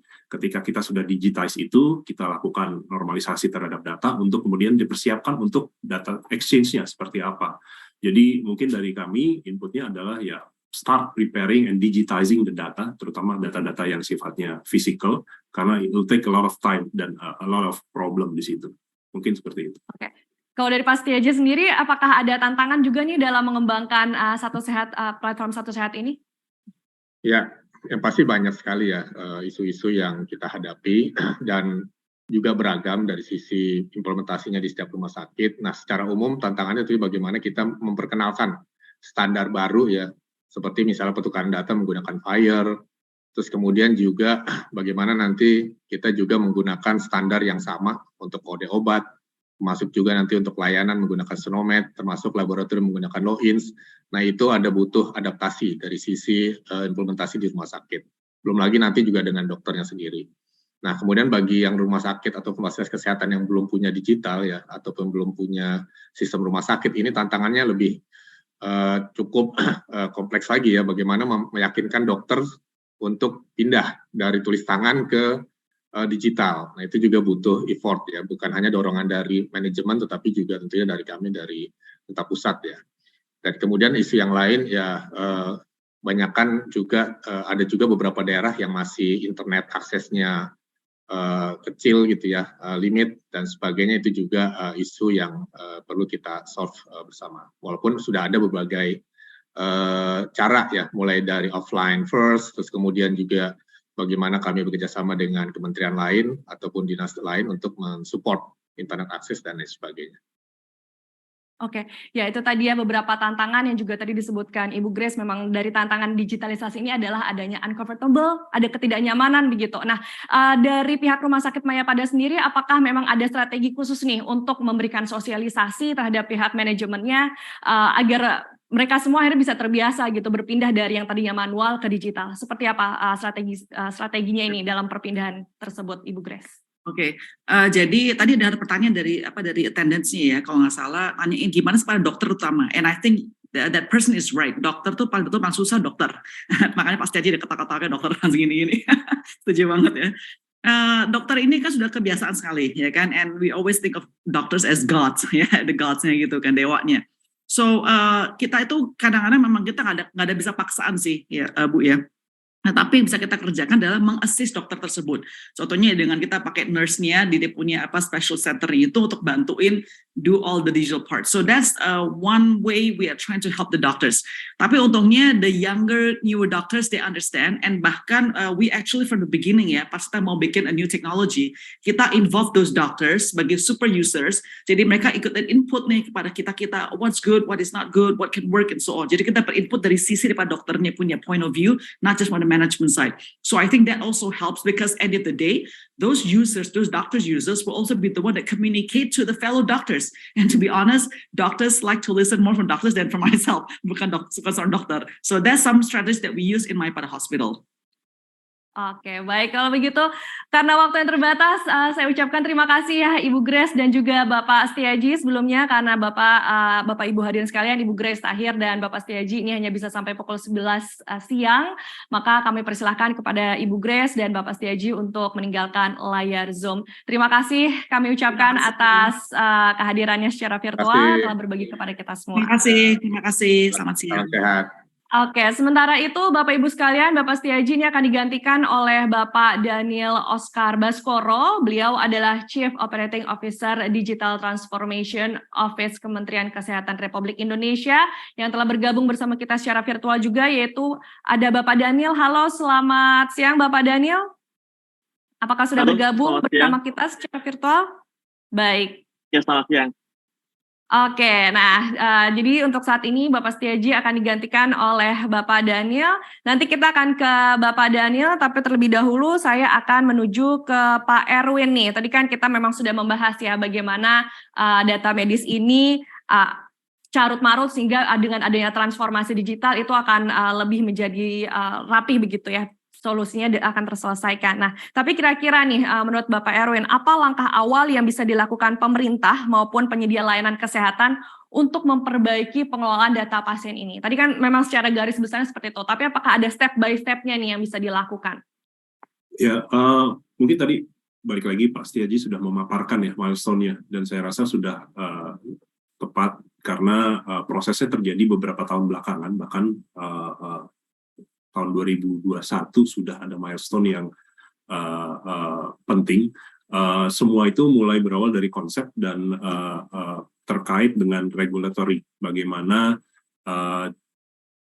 konsep ini bisa mendukung undang-undang, terutama undang-undang kesehatan, kerahasiaan data, dan seterusnya, untuk kemudian memberikan atau menjadi satu platform yang baku untuk para penyelenggara ataupun para regulator yang di Kementerian Kesehatan beroperasi ke depannya. Tentunya sudah ada research juga dalam dan luar negeri terkait ini. Salah satu yang mungkin paling sering didengar adalah HIPAA, satu proses yang diaplikasikan di Amerika, terutama terkait bagaimana data itu bisa di-exchange atau dipertukarkan, diproses, dan siapa saja yang berwenang atau berhak untuk memproses data tersebut. Itu menjadi sangat penting karena tentunya kita tidak mau setiap orang tahu penyakit apa saja yang diderita dan segala macam karena terkait dengan privasi seseorang. Selanjutnya sepertinya untuk tahun 2022, 2023 dan seterusnya roadmap-nya sudah di-define. Satu hal yang tadi saya sempat mention, digitize atau proses atau konversian data dari data-data manual, medical record practically sekarang written on paper, dan itu harus di-convert ke dalam bentuk digital. Baik data-data yang structure, misalkan jenis penyakit, riwayat penyakit, dan seterusnya, ataupun unstructured, seperti contohnya medical imaging, dan seterusnya. Nah, proses ini membutuhkan waktu, karena sangat manual, dan proses penyimpanannya juga harus dilakukan sedini mungkin dan seaman mungkin. Jadi, ini saja menurut kami sudah akan banyak makan effort dan waktu, dan sebaiknya juga bisa dipersiapkan dari sekarang. Mungkin itu input yang dari kami. Oke, jadi memang ada dasar-dasar yang harus terpenuhi dulu juga ya sebelum kita masuk ke step-step berikutnya. Nah, Pak Daniel, kira-kira nih bagaimana terkait data pasien ini? Apakah sudah ada kesiapan regulasinya, sudah sejauh mana? Seperti apa aturan-aturannya juga? Baik, terima kasih pertanyaannya dan juga terima kasih ya sudah diundang dalam diskusi pada siang hari ini. Baik, terkait dengan data pasien, data medis ini memang kami sudah mengeluarkan peraturannya. Jadi kami melihat bahwa implementasi data informasi digital kesehatan ini tidak hanya dari sisi teknisnya, tapi juga dari sisi regulasinya disiapkan. Regulasi yang kami siapkan secara utama terkait dengan rekam medis dan data pasien ini terkait dengan rekam medis elektronik dengan PMK nomor 24 tahun 2022. Kami meluncurkan regulasi tersebut yang merupakan sebagai acuan bagi para semua stakeholder untuk mengimplementasikan rekam medis elektronik di semua Pasienkes, dan juga bagaimana tidak hanya sisi implementasinya, tapi juga dari sisi tata kelola dan juga pemanfaatannya. Dan melalui kebijakan tersebut kami harapkan menjadi landasan, dan juga yang penting juga bahwa dengan adanya kebijakan ini juga menjadi sebuah arahan. Jadi kalau misalnya kadang-kadang ada stakeholder yang bertanya-tanya, kenapa sih kami harus mengimplementasikan ini? Atau kami nunggu regulasinya dulu untuk mau implementasi. Nah, dan kami Kemenkes sudah mengeluarkan regulasi. Dan regulasi tersebut yang merupakan arahan saatnya eksekusi. Karena regulasi semua sudah disiapkan. Dan di sisi lain, dari sisi regulasi, kami tidak hanya menyiapkan terkait dengan rekam medis elektronik, regulasi kami siapkan, tapi sepanjang 2022 kami sudah menyiapkan 5 regulasi yang menunjang program program transformasi digital kesehatan. Kami mengeluarkan regulasi soal data kesehatan yang make sure bagaimana data governance-nya, kemudian pemanfaatan datanya, semuanya keluar dan baik. Kami mengeluarkan terkait dengan SPBE, Sistem Meminta Berbasis Elektronik di bidang kesehatan, yang sebagai acuan dari arsitektur, acuan interoperabilitas data, dan lain-lainnya. Dan juga kami mengatur secara spesifik terkait dengan standar dan metadata rekam medis itu sendiri. Jadi semuanya kami siapkan untuk menjadi mempermudah dan juga sebagai arahan untuk segera eksekusi di tengah regulasi seperti itu. Jawaban. Baik. Jadi itulah ya, memang sudah disiapkan regulasi-regulasinya tentunya yang akan tetap bisa melindungi ya kerahasiaan dari data-data pasien tersebut. Nah, kalau itu tadi kita berbicara di Indonesia gitu. Kalau misalnya kita bandingkan dengan negara-negara lain juga, nah Pak Erwin, kalau dari berdasarkan pengalaman Del nih di banyak negara, kira-kira sebenarnya bagaimana sih proses integrasi dan pengembangan sistem data kesehatan di luar sana? Integrasi ada berbagai macam point of view. Kalau dari segi regulator adalah ya balik lagi penyedia layanan kesehatan harus dapat memberikan kesediaan untuk pertukaran data, ya kan. Jadi mungkin sudah diatur formatnya oleh Kementerian Kesehatan, siapa saja stakeholdernya, siapa pelaksananya, siapa pemilik datanya, tapi juga mungkin perlu diklarifikasi ultimately siapa yang memberikan layanannya, karena tentunya penyimpanan data, penyediaan layanan tidak datang dengan gratis kan, ada biaya di balik itu. Jadi bagaimana mungkin yang perlu ditetapkan konsepnya sumbangsi pelayanan kesehatan atau penyedia layanan kesehatan dalam hal ini swasta, dan bagaimana bisnis model yang open, maksudnya penyedia layanan kesehatan juga bisa berkontribusi dalam pemrosesan, penyimpanan, dan juga penyediaan layanan dari medical record tersebut. Tetapi esensinya adalah hal-hal ini tentunya baru bisa dilaksanakan ketika proses konsepnya sudah jadi, siapa pemilik, siapa stakeholder, bagaimana keterkaitan dengan undang-undang, terutama undang-undang kesehatan, lalu juga kerahasiaan data pribadi dan seterusnya, untuk kemudian bisa diputuskan bersama-sama bagaimana cara mainnya dan seterusnya. Mungkin seperti itu dari saya. Oke, nah kita kembali lagi berbicara mengenai platform Satu Sehat ini ya Pak Daniel ya. Itu bagaimana nih? Karena kan kita negara kepulauan nih, banyak banget masyarakatnya. Aksesnya mungkin juga beragam gitu ya.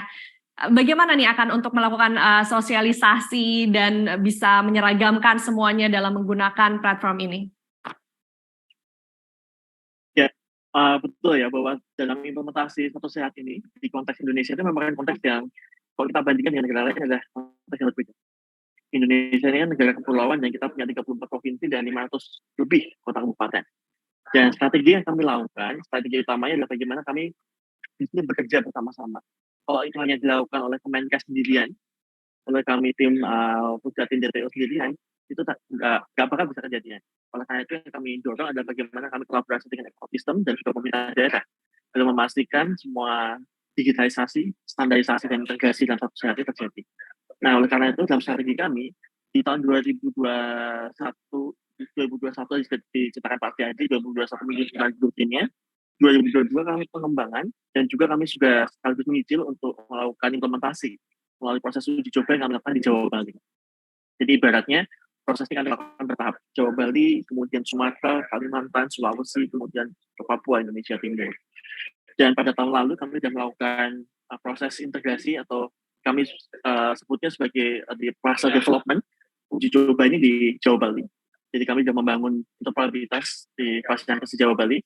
Dan kemudian di tahun ini kami ekspansi untuk interoperabilitas tersebut melalui satu sehat kami ekspansi ke provinsi-provinsi lain. Dan itu proses yang kami lakukan. Jadi secara bertahap dan proses itu pun dilakukan dengan metode yang unik. Jadi kami menggunakan metode hackathon atau connectathon. Jadi bagaimana para developer Pasienkes di provinsi kami kumpulkan dalam waktu 3 hari kita coding bareng dan kemudian setelah coding mereka harus sampai integrasi Pasienkesnya. Dan itu kami lakukan dari satu provinsi ke provinsi yang lain. Jadi kami tahun 3 bulan kemarin menghabiskan waktu untuk keliling satu provinsi lain, mengadakan hackathon 3 hari bersama semua Pasienkes dan kemudian hasilnya langsung kejadian. Jadi bukan hanya sekedar sosialisasi, tapi benar-benar workshop teknis melakukan integrasi tersebut. Sebagai jawaban. Oke, jadi memang ada fokus dibuat ada step by step dan fokus utamanya sebelumnya ada di Jawa Bali dulu begitu ya. Maksudnya untuk permulaannya di Jawa Bali dulu begitu. Nah, Pak Erwin, tapi apakah memang dalam kriteria negara ini kan memang tadi kepulauan gitu. Dengan kriteria tersebut apakah memang ada treatment khusus juga nih dalam pengembangan teknologi digital terutama terkait layanan kesehatan itu sendiri? Ya, tentunya challenge-nya sangat-sangat berbeda dengan let's say, negara tetangga kita, Singapura. Semuanya ada di satu lokasi yang relatif kecil, di mana challenge untuk kita jauh-jauh lebih besar dibandingkan mereka, juga dari segi quantity dan seterusnya. Oleh karena itu, mungkin digitalisasi itu satu hal yang pertama. Yang kedua, bagaimana membuat platformnya simple. Kita lihat aplikasi yang dibuild juga sudah dalam format mobile. Next-nya ketika integrasinya mungkin semakin dalam dan semakin krusial juga perlu diperhatikan availability-nya, karena kita tentunya tidak menginginkan misalkan layanannya tidak tersedia karena ini berhubungan dengan hajat hidup dan even bahkan nyawa seseorang. Juga bagaimana data itu bisa diproses secara lebih cepat. Again, kita tidak tahu kapan kita butuh satu data, tapi ketika kita butuh data patient healthcare, kita butuh secepatnya, apalagi dalam kondisi darurat. Jadi secara proses menurut saya tidak mungkin ini bisa dilakukan dalam satu tahapan tertentu. Let's say even 1-2 tahun pun akan butuh satu proses, baik dari segi teknologi, dari regulasi, dari tata kelola, itu tentunya akan involve, ya kan lebih dalam, lebih mature, dan mungkin ada faktor trial and error, bukan dalam hal coba-coba, tapi mungkin optimalisasi terhadap sisi teknologinya, sisi regulasinya, sisi ketersediaan layanannya, sisi security-nya, dan segala macam. Jadi semuanya harus diimprove dan berevolusi pada satu momen di mana ujung-ujungnya adalah dapat memberikan layanan yang sebaik-baiknya, layanan kesehatan yang sebaik-baiknya untuk rakyat Indonesia. Baik. Nah, tadi kan juga Pak Daniel kita sempat berbicara ya, atau menyinggung terkait regulasi atau aturan yang memang ada perlindungan terhadap data pasien ini. Nah, mungkin bisa dijelaskan lebih dalam lagi nih undang-undangnya atau regulasinya kan seperti apa sih dalam hal perlindungan data pasien ini? Apakah ada sanksi-sanksinya juga ketika memang itu tidak terikuti gitu aturannya atau seperti apa? Baik. Dari sisi regulasi, memang kalau di dalam implementasinya, regulasi yang kami buat pun merupakan regulasi yang juga mengikuti pada kebijakan yang paling mendasar atau paling utama ya terkait dengan perlindungan data. Kita tahu sama, kita Indonesia sudah memiliki undang-undang terkait dengan perlindungan data pribadi. Jadi yang merupakan jadi acuan, jadi terkait dengan proses sanksi ataupun hal lainnya ya terkait itu mengatur pada UU tersebut. Itu jadi poin pertama, karena hal tersebut diatur dalam undang-undang. Kemudian poin kedua, bagaimana implementasi level teknisnya yang kami lakukan di Kementerian Kesehatan. Perlindungan data ini pastinya kami pastikan betul ini diimplementasikan di dalam semua proses yang ada. Jadi kami melihat satu persatu SOP di setiap proses ada proses pertukaran data pribadi. Kami menyiapkan SOP atau terms and condition-nya untuk memastikan semuanya sudah ada aturan dan juga sudah mengetahui antara hak dan kewajiban dan lakukan stakeholder. Dan salah satu hal utama misalnya salah satu praktisnya lagi adalah bagaimana penerapan informed consent. Itu salah satu hal utamanya. Jadi ketika data pasien itu jadi pasien juga berhak untuk mengetahui terkait dengan data tersebut digunakan untuk apa, di-cover, kemudian nanti dimanfaatkan oleh siapa. Nah, semua diatur dalam informed consent. Dan informed consent itu juga merupakan salah satu proses implementasi. Jadi kalau Bapak, Ibu, teman-teman semua melihat implementasi satu sehat itu jangan hanya melihat implementasi, oh ya ini menggabungkan API, sisi teknis, ya, tapi tidak. Kami juga memastikan betul pasien tersebut sudah menerapkan informed consent. Ketika informed consent tersebut ditetapkan, kami nggak bisa memberikan akses terhadap pasien tersebut untuk koneksi dalam satu sehat. Koneksi dicoba mungkin, tapi untuk koneksi production atau koneksi official kami tidak berikan ketika si pasien tersebut belum menerapkan informed consent dan juga penerapan yang standar perlindungan data yang sudah kami tetapkan. Baik, jadi memang dari pasien sendiri juga mempunyai kendali penuh begitu ya atas data-datanya sendiri. Nah, kalau begitu Pak Erwin, sebenarnya seperti apa sih pengelolaan data pasien yang ideal dan juga efisien? Seharusnya seperti apa? Tentunya yang pertama aman, ya kan. Tadi terkait dengan cyber security, kita perlu pastikan bahwa datanya tersedia, ada backup terhadap data tersebut, jadi tidak disimpan di satu tempat, dan juga somehow datanya bisa diproteksi dan memiliki satu monitoring system. Jadi kita tahu ketika terjadi hal-hal yang tidak diinginkan, misalkan terjadi enkripsi secara masif dan segala macam. Itu satu hal yang penting. Yang kedua, bagaimana tentunya data ini bisa fleksibel dipertukarkan. Terutama terkait dengan mobile app platform yang tentunya format-format data protokol yang standar dan baru seperti S3 dan segala macam, sehingga data-data itu setelah disimpan juga bisa dipertukarkan. Itu menjadi satu hal yang sangat penting. Ketika ada satu kebutuhan untuk mengkonsolidasi, tentunya perlu dibuatkan satu regulasi atau satu tata kelola proses tertentu untuk bisa terjadi approval, consent dan segala macam sebelum pertukaran data itu terjadi.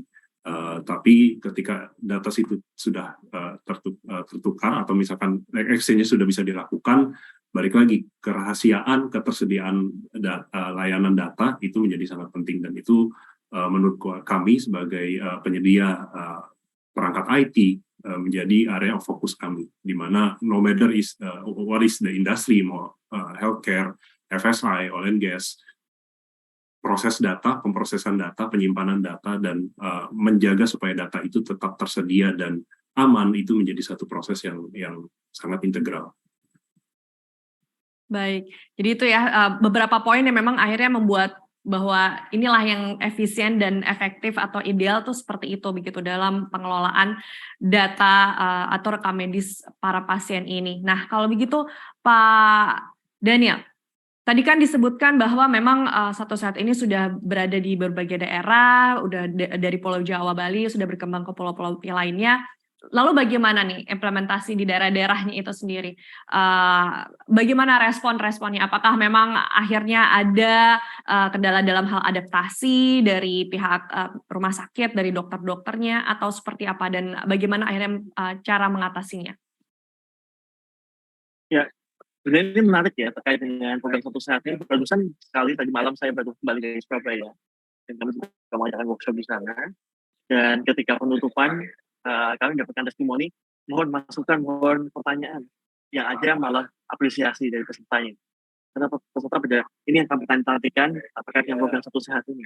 Karena apa yang kami dorong dalam Satu Sehat adalah pendekatan yang mungkin transformasi di bidang ini ya, teknologi kesehatannya. Pertama, pendekatannya apa? Yang paling utama adalah bagaimana kami mendorong adanya penguatan di ekosistem. Jadi apa yang kami lakukan adalah bagaimana kita menguatkan sistem-sistem yang ada di Pasienkes. Jadi Pasienkes yang saat ini ada ya, rumah sakit, puskesmas, klinik memiliki sistemnya masing-masing. Dan kami hadir di situ bukan untuk menggantikan, tapi kami memperkuat. Jadi melakukan standarisasi, melakukan standarisasi, melakukan integrasi itu yang diperkuat. Jadi mereka sangat apresiasi dengan hal tersebut, dan itu yang dibutuhkan. Jadi pemerintah hadir dalam bukan menggantikan ekosistem, tapi kita memperkuat ekosistem teknologi kesehatan yang ada di daerah saat ini. Dan kemudian yang kedua adalah bagaimana fungsi integrasi. Fungsi integrasi ini juga ditunggu oleh masyarakat, Pemda semuanya, dan juga termasuk ekosistem Pasienkes juga. Kenapa? Dengan ada integrasi ini bagaimana mewujudkan kemudahan dan juga efisiensi. Kemudahannya apa? kemudahannya ketika rekam medis ini terintegrasi, otomatis data-data semua diagnosis itu menjadi lebih komprehensif, dan di sisi pemerintah kita tidak perlu lagi memerlukan berbagai macam banyak aplikasi. Jadi misalnya kita pengen mengetahui wabah demam berdarah, ada berapa kasusnya, kita tinggal melihat rekam medisnya. Berapa sih hari ini yang pastinya diagnosisnya demam berdarah. Jadi tidak perlu lagi menggunakan sistem yang terpisah. Yang itu kan sering menjadi merepotkan bagi para pasien dokter. Apalagi mengakses 50-60 aplikasi berbeda-beda, tiap penyakit masing-masing aplikasi. Nah, itulah yang menjadi semangat bagi mereka, efisiensi. Dan yang kemudian yang ketiga adalah terkait dengan tadi yang disampaikan, kendala pasti ada di lapangannya. Terkait bagaimana tahapan digitalisasi dari masing-masing fasilitas berbeda-beda. Itulah yang kami dorong, adalah bagaimana kami tidak melakukan digitalisasi sendiri, tapi dalam proses transformasi ini kami mengajak ekosistem. Jadi kami mengundang para industri, para startup untuk sama-sama membangun. Ini yang kami dorong. Jadi misalnya ada sebuah rumah sakit atau sebuah klinik yang belum digital, kami mengundang startup industri, ayo digitalisasi ini. Dan sifatnya sifat kolaborasi kerjasama bisnis ya. Jadi ini menarik bagi para ekosistem di bidang kesehatan. Jadi di target kami ada sekitar 45.000 pasien yang harus integrasikan digitalisasi dan standarisasi. Dan saat ini cakupannya memang belum menyeluruh dan masih ada peluang besar yang bisa dilakukan tersebut, dan peluang tersebut bisa dimanfaatkan oleh industri. Jadi ini juga harus mengundang bagi para industri untuk ada peluang besar yang bisa dilakukan transformasi digital kesehatan dan sudah ditangkap dan mengajak berburu untuk sudah ditangkap, karena ini peluang yang besar dan jangan sampai kelewatan. Oke. Jadi dengan kata lain sebenarnya memang platform ini sudah terbukti begitu ya, berhasil memang akhirnya memudahkan para pasien, membantu meningkatkan kepuasan para pasien, dan juga meningkatkan atau memberikan kemudahan gitu buat para tenaga medis. Seperti itu kah Pak Daniel? Betul sekali. Oke. Nah, kalau dari Pak Erwin sendiri, pandangannya nih terhadap layanan medis di Indonesia dari sisi teknologinya sebenarnya seperti apa? Ya, tentunya inisiatif pemerintah untuk memberikan layanan information system health yang terkonsolidasi itu lama ditunggu-tunggu saya rasa.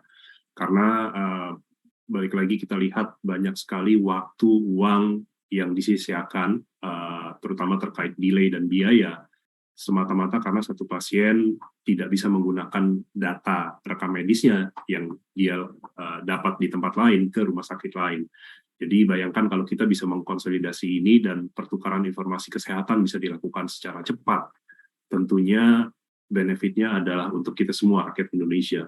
Jadi kami sangat berharap dengan adanya inisiatif ini, tentunya ini adalah satu inisiatif yang sangat-sangat kompleks, menyatukan banyak sekali kepala dan instansi, tapi kami harapkan seperti yang tadi sempat di-mention sama Pak Daniel, bahwa ini adalah untuk memperkaya atau mengenrich ekosistemnya, bukan untuk menggantikan ekosistemnya, karena tentunya biaya yang dibutuhkan akan jadi sangat besar. Jadi saya rasa inisiatif ini patut kita tunggu-tunggu, kita patut tunggu juga launch-nya, kita dukung semaksimal mungkin dari berbagai macam vertical dan industri, dari IT, dari healthcare, dari profesional tentunya, untuk bisa memberikan apapun yang kita bisa berikan yang terbaik untuk inisiatif yang baik ini. Mungkin itu dari saya. Oke. Nah, Pak Daniel, kira-kira butuh pihak dari mana saja sih untuk bisa menyukseskan gitu ya transformasi digital dalam layanan kesehatan ini?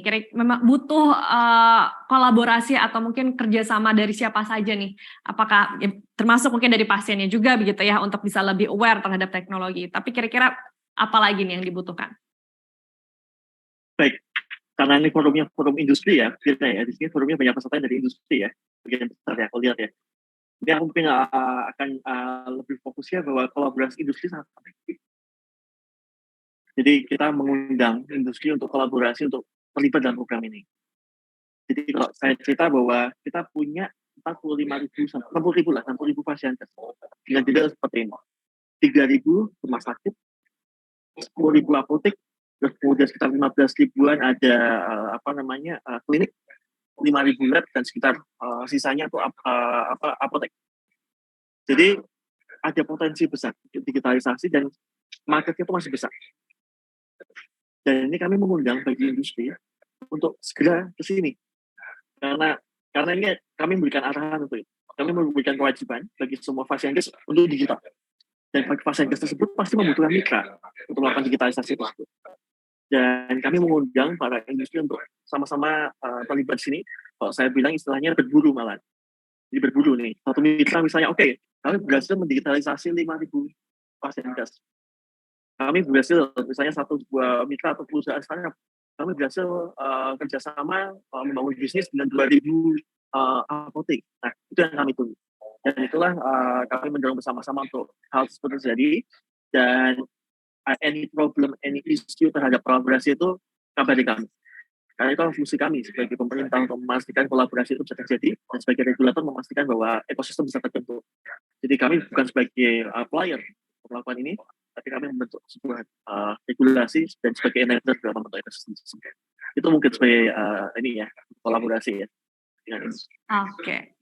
Nah itu tadi ya kita sudah berbincang-bincang nih dengan Pak Erwin dan juga Pak Daniel ya terkait memang pentingnya transformasi digital nih ya dalam pengembangan layanan kesehatan di Indonesia terutama terkait data pasien juga nih. Nah kami juga ingin mengingatkan lagi kepada Bapak Ibu sekalian kalau Bapak Ibu bisa memberikan atau bertanya langsung begitu dengan para narasumber kita hari ini dengan cara melalui fitur Q&A di aplikasi Zoom Anda. Jadi Anda cukup tuliskan nama Anda siapa, spasi institusinya dari mana, spasi pertanyaannya ditujukan kepada siapa dan apa pertanyaannya begitu. Nah, karena nanti di akhir talk show nih ketika memang sudah kami terima semua pertanyaannya, nanti masing-masing narasumber juga akan menjawab pertanyaan Bapak Ibu. Dan tentunya di akhir acara kita akan memberikan kesempatan kepada Bapak Ibu untuk mengisi feedback form talk show kita hari ini. Oke, langsung saja nih ya, saya sudah ada terkumpul pertanyaan yang telah dipilih oleh tim kami. Ini ada pertanyaan dari Darius, dari Dr. Asis untuk Pak Daniel. Pertanyaannya adalah, kapan uji coba untuk publik dilakukan untuk integrasi data ke satu data, mengingat deadline yang cukup singkat dari pemerintah. Kemudian ini ada pertanyaan selanjutnya nih, masih dari orang yang sama untuk Pak Daniel. Apakah diwacanakan memberikan insentif kepada Fasiankes seperti negara-negara lain yang mengharuskan medical record untuk menjadi digital? Kemudian apa rencana pemerintah untuk daerah-daerah di Indonesia yang masih memiliki internet terbatas? Pak Daniel silakan dijawab satu persatu saja dulu. Yang pertama dulu, masih ini nggak Pak? Semoga nggak kelewat tadi ya. Tadi yang pertama. Pertanyaannya, oke. Bentar, tadi yang pertama saya kelewat tadi. Tapi yang paling saya jawab yang terakhir dulu sampai saya cuma. Yang terkait dengan insentif ya. Jadi terkait dengan uji coba. Uji coba dulu ya. Betul. Uji coba. Jadi kami sudah melakukan uji coba. Bapak tadi yang pertanyaan, jadi kami sudah melakukan uji coba di Jawa Bali. Dan uji coba ini bukan sekedar uji coba yang sosialisasi, tapi uji coba teknis. Jadi kami sudah menyambung integrasi dengan pasien itu di Jawa Bali. Nah, dengan rumah sakit dan juga dengan puskesmas dan beberapa klinik juga. Nah, kemudian jadi uji coba dilakukan di Jawa Bali, dan jadi ibaratnya ini membangun jalan tol lah. Kalau analoginya kami membangun jalan tol ya untuk ini integrasi, dan pada tahun lalu kami sudah memperbolehkan itu beberapa orang untuk lewatin mobil, lewatin dua mobil kita perbolehkan. Dan kami sudah lakukan itu di Jawa Bali, itu Fasiankes Jawa Bali, dan kalau saya Bapak Fasiankes Jawa Bali dan belum mengikuti uji coba, kabari kami. Karena bisa sudah mengikuti uji coba tersebut, karena kami mengundang lewat Dinkes. Jadi kami bersama Dinkes mengirimkan undangan semua Fasiankes uji coba ini wajib. Dan itu kami bangun, kami lakukan. Dan kalau misalnya itu di luar Jawa Bali, di Sumatera, Kalimantan, kami lakukan bertahap mulai Februari. Jadi sekarang kami lagi planning beberapa hal. Jadi Februari kami udah mulai jalan lagi untuk Sumatera, Kalimantan uji coba. Di sisi lain orang bertanya juga misalnya, dicoba terus kapan kapan resminya jangan dibuka juga. Jadi yang uji coba di Jawa Bali, kami bertahap juga nih di dalam minggu ini agar kami membuka resmi satu persatu secara bertahap kepada yang sudah dilakukan juga. Jadi misalnya kami melihat uji coba si Fadiankes atau grup pasien sukses, oke, kamu udah boleh masuk resmi nih. Seperti itu. Uji coba udah sukses masuk resmi. Jadi secara bertahap kami sudah mau masukkan beberapa secara resmi. Dan tadi setahap pasti aja, jadi beberapa sudah masuk resmi dan paralel berkah. Jadi seperti itu, jadi mohon infonya kalau misalnya dari Jawa Bali dan belum ikut Jawa Bali, bisa ikut Jawa Bali. Tim kami akan membantu, ada modul-modul dan ada beberapa panduan yang kita. Kemudian yang kedua, terkait dengan insentif ya, dengan saya tentu. Ya, terkait insentif Fadiankes. Ya, jadi insentif ini kami melihatnya seperti ini.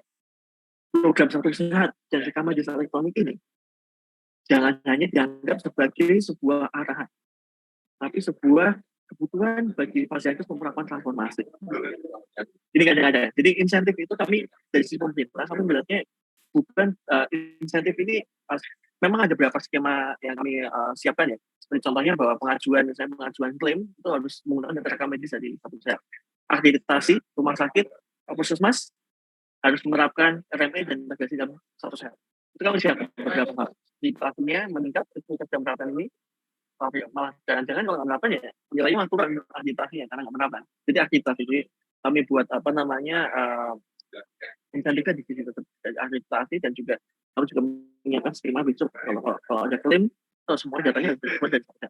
Nah, tapi di sisi lain ini memang filosofi dasarnya harus ditangkap dulu bahwa Satu Sehat ini, program ini, dan digelar RME ini bukan arahan pemerintah saja, tapi merupakan kebutuhan untuk meningkatkan pelayanan kesehatan di Fadiankes untuk menjadi lebih baik dan juga lebih efisien dan lebih baik. Kita nggak mau kan, misalnya kita banyak spend untuk dokumen kesehatan yang benar atas, mending uangnya dialokasikan untuk kita. Kita nggak mau kan, kalau perawat tenaga kesehatan kita input di aplikasi yang banyak, karena datanya belum terbiasa secara rekam medis lagi. Satu orang tenaga kesehatan lebih banyak ketemu komputer dibanding ketemu pasien ya kan. Yang ketiga, kita nggak mau juga kan pelayanan dokter ya kan nggak berbasis rekam medis. Jadi kalau ada pasien datang, dia rekam medisnya aja nggak ada karena datanya belum terbasis sama sekali. Jadi diagnosisnya juga terkurang. Nah, ini menjadi kebutuhan bagi Fadiankes untuk meningkatkan layanan atau enggak. Dan yang kedua, yang paling penting juga, ini juga saya ingat bagaimana program pemerintah untuk digitalisasi toko UMKM ya tahun 2010. Saya ingat itu banyak toko-toko store baju macam-macam PD. Tokonya ramai ya tahun 2010-an, 2008-an gitu kan. Tapi kemudian 10 tahun kemudian konversi online, mereka pada bingung. Kenapa ya saya nggak digitalisasi dari 10 tahun yang lalu? Nah, ini kami harapkan jangan seperti itu. Jadi lihat ini transformasi digital ini sebagai kebutuhan untuk pelayanan lebih baik. Jangan sampai seperti kasus toko-toko online itu yang awalnya PD atau toko ramai, tapi pindah 10 tahun kemudian bingung. Banyak customer-nya pindah ke layanan-layanan yang lebih digital dan lebih akurat. Nah, itu mungkin jadi jawaban juga untuk pertanyaan tadi. Oke, nah satu lagi ya tadi pertanyaannya untuk Pak Daniel, itu apa rencana pemerintah untuk daerah-daerah di Indonesia yang masih memiliki internet terbatas nih? Sementara untuk teknologi ini kan butuh jaringan internet juga gitu. Baik, oke. Saya sambil lihat chat, mungkin ada satu pertanyaan sedikit ya, saya boleh lihat aja. Ada mungkin salah, ini kutip 60.000 data pasien dari 275 juta populasi. Ini salah kutip 60.000 pasien ya. Ada bisa klarifikasi bahwa bukan 60.000 pasien, tapi 60.000 pasien. Oke, nah di sini untuk program pemerintah, ini kami pastinya dari sisi pemerintah, tapi pastinya yang paling basic adalah menyediakan fundamental untuk internet. Kami sediakan secara utama. Jadi jaringan internet itu yang disediakan secara utama. Itu. Yang kedua, dan kesediaan infrastruktur untuk internet. Itu sangat kritikal itu, infrastruktur untuk internet. Dan kemudian yang kedua, Fadiankes yang menjadi banyak prioritas di kami adalah Fadiankes primer. Karena pemerintah kita mengenali Fadiankes yang ada di mana. Nah, bagaimana untuk Fadiankes yang misalnya dari sektor privat atau swasta? Nah, ini kami menyediakan sebagai pemerintah pasti fungsi kami banyak di fungsi regulator. Di fungsi teknis ini adalah fungsi dari teman-teman semua di ekosistem. Kita harus melihat perspektif bahwa rekaman digital electronic system ini sama seperti perspektif kita memiliki listrik dan internet di fasilitas kita. Seperti itu. Dari hal utama dalam pelayanan kesehatan. Sama aja kalau misalnya kita punya fasilitas nggak punya listrik. Seperti apa? Jadi bukan hanya melihat, oh kita punya fasilitas nggak usah pakai listriknya. Kita pengen, jadi bagaimana satu sehat dari rekaman digital elektronik ini penerapannya adalah kita menerapkan perspektifnya seperti kita memiliki listrik yang benar. Ketika kita nggak memiliki rekaman digital elektronik, pasti pelayanan terganggu. Jadi mungkin Pak Setiaji juga akan menampilkan beberapa slide ya, bahwa kita melihat nggak usah beberapa tahun ya, beberapa bulan lalu, banyak sekali masalah fasilitas yang belum digital, dan akhirnya pelayanannya terganggu, banyak kerugian dan macam-macam. Nah itu karena belum menerapkan itu. Jadi bagi daerah, bagi fasilitas yang di daerah, itu adalah bagaimana kita sudah mulai mau menginvestkan ke situ, itu juga hal yang penting juga ya, untuk menginvestkan ke rekaman elektronik. Tapi di sisi lain pemerintah kita menyediakan berbagai macam hal untuk itu, dan dari sisi regulasinya, kemudian dari segi infrastruktur. Jadi jangan sampai kita mau connect internet tapi kita nggak ada backbone-nya di situ. Nah, kita menyediakan itu, memastikan semuanya terkoneksi dengan ada backbone yang ada di situ. Dan juga paling penting juga kami pemerintah juga bertanggung jawab dan meningkatkan kapasitas dari sumber daya manusia yang ada. Jadi dari sisi penganggaran, perencanaan, misalnya pemerintah daerah sudah memastikan bahwa transformasi digital kesehatan menjadi program prioritas yang jadi daerah. Jadi pastikan ini programnya berjalan.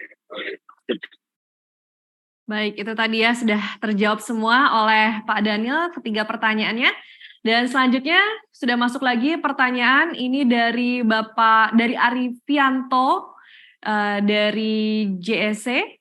Pertanyaan ini untuk Pak Erwin.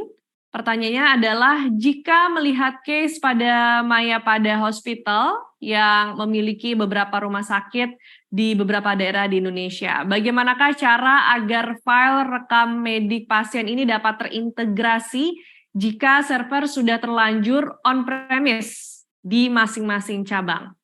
Silahkan, Pak Erwin.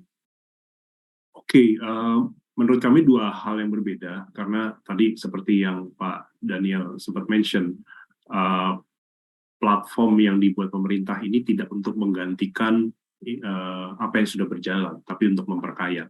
Oleh karena itu, masing-masing rumah sakit atau penyedia layanan tetap dapat beroperasi secara normal, tentu saja dengan mengconsider beberapa aspek penting seperti kerahasiaan data, keamanan data, ketersediaan layanan, dan seterusnya.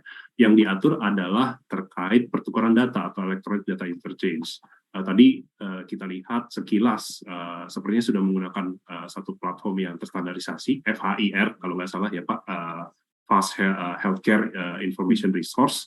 Nah ini yang jadi satu standar untuk electronic data interchange, di mana ketika dibutuhkan, ketika data itu harus keluar dari satu ekosistem tertentu, dari satu healthcare information system yang dimiliki oleh pihak swasta misalkan, proses pengaturan apa saja yang ditukar, format datanya seperti apa, dan segala macam, itu yang diregulasi dan diatur.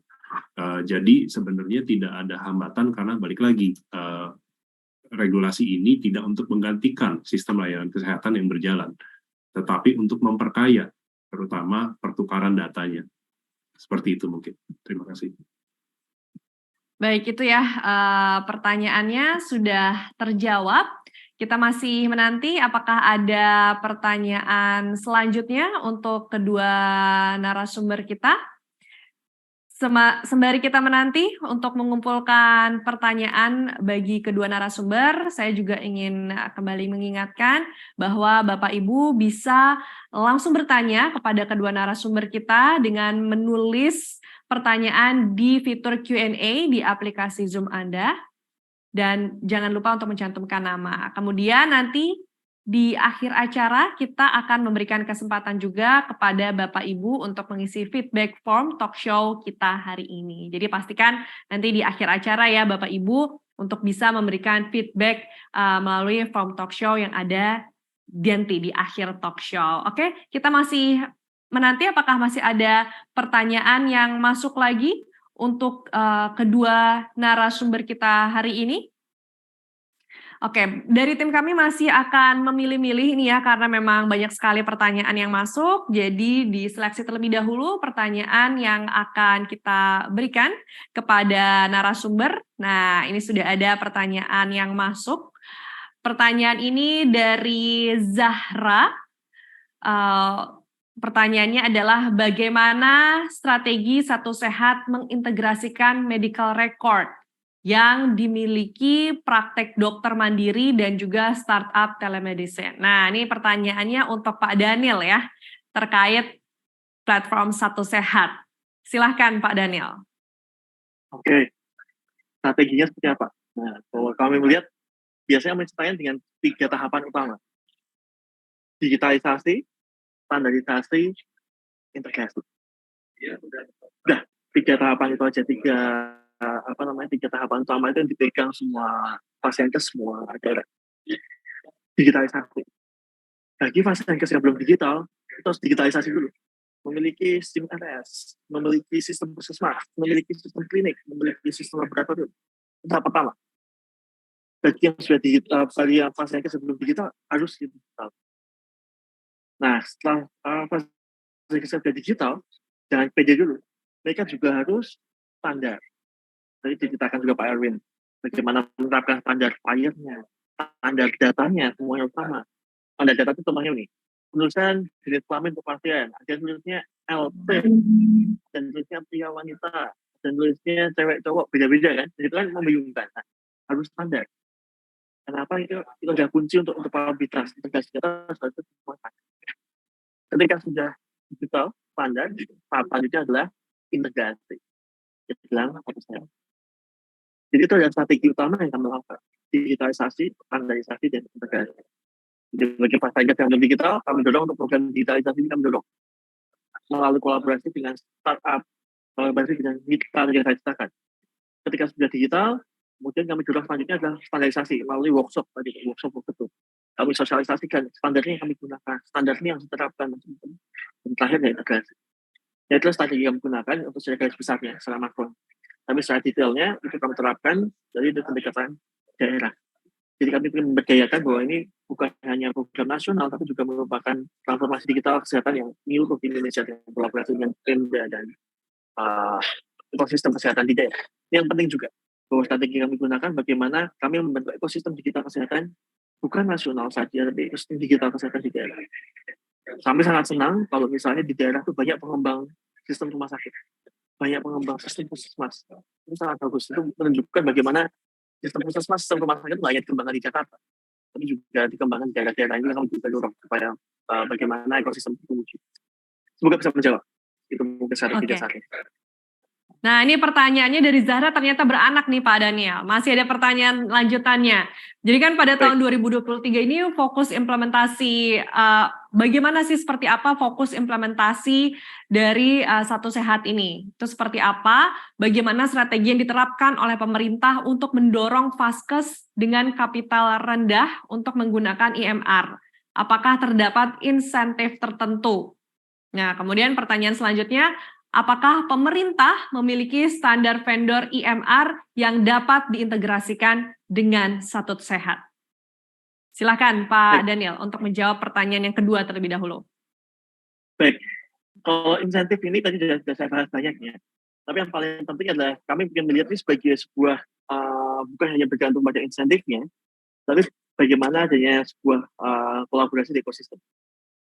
Jadi kami mendorong misalnya contohnya, kami senang sekali kami kemarin ketemu ada salah satu mitra, ya kan, dia bilang, wah Vaskes ini saya sediakan 6 bulan free trial, sambil sembari si Vaskesnya menyiapkan anggaran untuk penyediaan ini. Kan nggak mungkin ya, kadang-kadang transformasi kan, wah kami anggarannya belum disiapkan tahun ini atau belum menyiapkan 3 bulan kemudian seperti itu. Nah, kalau lihat banyak mitra yang mungkin di banyak industri ya, mungkin di Dell juga biasanya juga seperti itu kan, jadi free trial 3 bulan, 4 bulan. Dan itu yang kami dorong di industri seperti itu. Jadi mari kita dorong sama-sama dikasih free trial dulu aja. Vaskesnya sambil sembari vaskesnya kan merasakan benefitnya. Ketika mereka merasakan benefitnya, mereka pasti akan melanjutkan terus. Biasanya seperti itu. Jadi bagi Bapak Ibu sekalian yang mungkin merasa kebingungan bahwa kami ingin menerapkan kami ingin menerapkan sistem rumah sakit, tapi menerapkan sistem puskesmas, tapi belum ada dana untuk bulan ini atau bulan depan. Banyak sekali mitra yang menyediakan free trial ini. Dan itu bisa di searching di mana-mana itu banyak. Karena memang pendekatan bisnisnya seperti itu ya. Tidak langsung tapi kasih dulu POC nah itu. Jadi Bapak Ibu bisa sambil menyiapkan pendanaannya bisa bisa mencoba manfaatnya seperti apa. Nah, kemudian yang kedua adalah tadi terkait dengan ini ya, sistem Ya, apa mari saja kita yang lihat sudah pertanyaan mengikuti tadi. standar. Ya, standar ya terkait Ya. dengan PMR. Nah, jadi dalam waktu dekat, jadi gini, kami skema dalam kami bentuk SOP ini, sistem yang sudah standar itu harus diregistrasi ke dalam satu sehat. Jadi dua registrasi. Sistemnya harus melakukan registrasi, fasilitasnya harus melakukan registrasi. Analoginya naik pesawat. Pesawatnya harus didaftarkan, penumpang yang akan naik pesawat juga harus didaftarkan juga, harus punya visa untuk masuk ke negara. Nah, itu analoginya seperti itu. Nah, yang tahap ini kami lakukan juga tahap bersamaan. Jadi semua sistem-sistem yang sudah standar ya, sesuai dengan satu sehat, itu wajib diregistrasikan. Dan portal untuk registrasi tersebut sudah kami buka dalam minggu ini. Dan kami buka secara bertahap ya. Jadi kami tidak bukan pasien yang sudah mengikuti training atau coba-coba tadi itu yang kesempatan awal untuk daftar seperti itu. Yang kami perluas untuk yang sudah vendor-vendor yang lain. Nah, kemudian pertanyaan kedua. Ketika kita ingin lihat mana sudah ada standarisasi atau itu, bagaimana caranya? Nah, dalam waktu dekat kami juga menentukan katalog. Jadi katalognya modelnya kayak katalog aplikasi di HP ya, di Play Store atau mungkin di App Store ya, seperti itu. Jadi Bapak Ibu semua dari Fasiankes itu tinggal memilih mau pakai sistem yang mana. Jadi sesuai dengan yang sudah didaftarkan. Jadi ini kami open. Jadi semuanya bisa melihat mana sudah didaftarkan, mana sudah terstandarisasi. Jadi Fasiankes bisa memilih mana yang sistem digunakan. Jadi untuk mempermudah untuk memilihnya. Baik. Oke, sudah terjawab semuanya ketiga pertanyaan tadi oleh Pak Daniel dan nampaknya Pak Daniel serta Pak Erwin pertanyaan tadi merupakan akhir dari sesi diskusi dan tanya jawab. Jadi terima kasih kami sampaikan juga kepada Bapak Ibu sekalian tamu undangan yang telah berpartisipasi dengan memberikan pertanyaannya. Namun sebelum saya akhiri webinar hari ini, saya ingin mempersilahkan kepada para narasumber untuk memberikan closing statement-nya.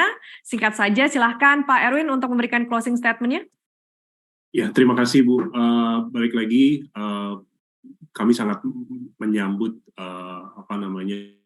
harap bahwa layanan dan inisiatif yang diberikan ke depannya ultimately dapat memberikan benefit yang sangat besar untuk rakyat Indonesia dan tentunya segala support yang dibutuhkan kami akan coba bantu untuk supaya dapat membantu pihak regulator melakukan dan melaksanakan tugas dan fungsinya sebaik mungkin.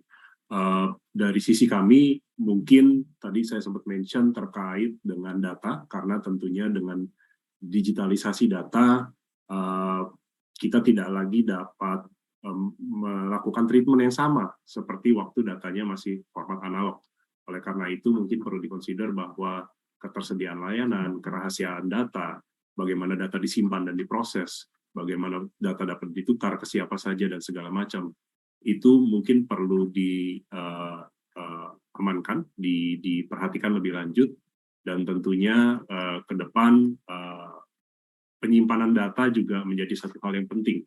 Jadi satu hal datanya fleksibel untuk bisa ditukarkan, di exchange, dipertukarkan, juga bagaimana datanya dapat disimpan. Karena tentunya penggunaan data kesehatan itu sifatnya lifetime, sampai orang tertentu atau orang tersebut mungkin wafat atau meninggal. Oleh karena itu, balik lagi, again, kami sangat support dan tentunya kami juga akan coba berkontribusi sebaik mungkin untuk dapat membantu regulator dan pemerintah untuk dapat melakukan fungsinya. Terima kasih, Bu.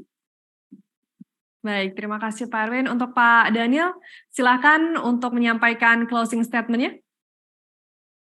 Baik, sebelumnya saya ucapkan terima kasih banyak pada Pak Dr. Indra yang sudah mengundang kami tentang kesehatan dalam diskusi pada siang hari ini. Dan closing statement yang pertama saya sampaikan, saya juga saya sudah sampaikan bahwa program Satu Sehat dan program Kampus Elektronik ini bukan kebutuhan buat Kemenkes.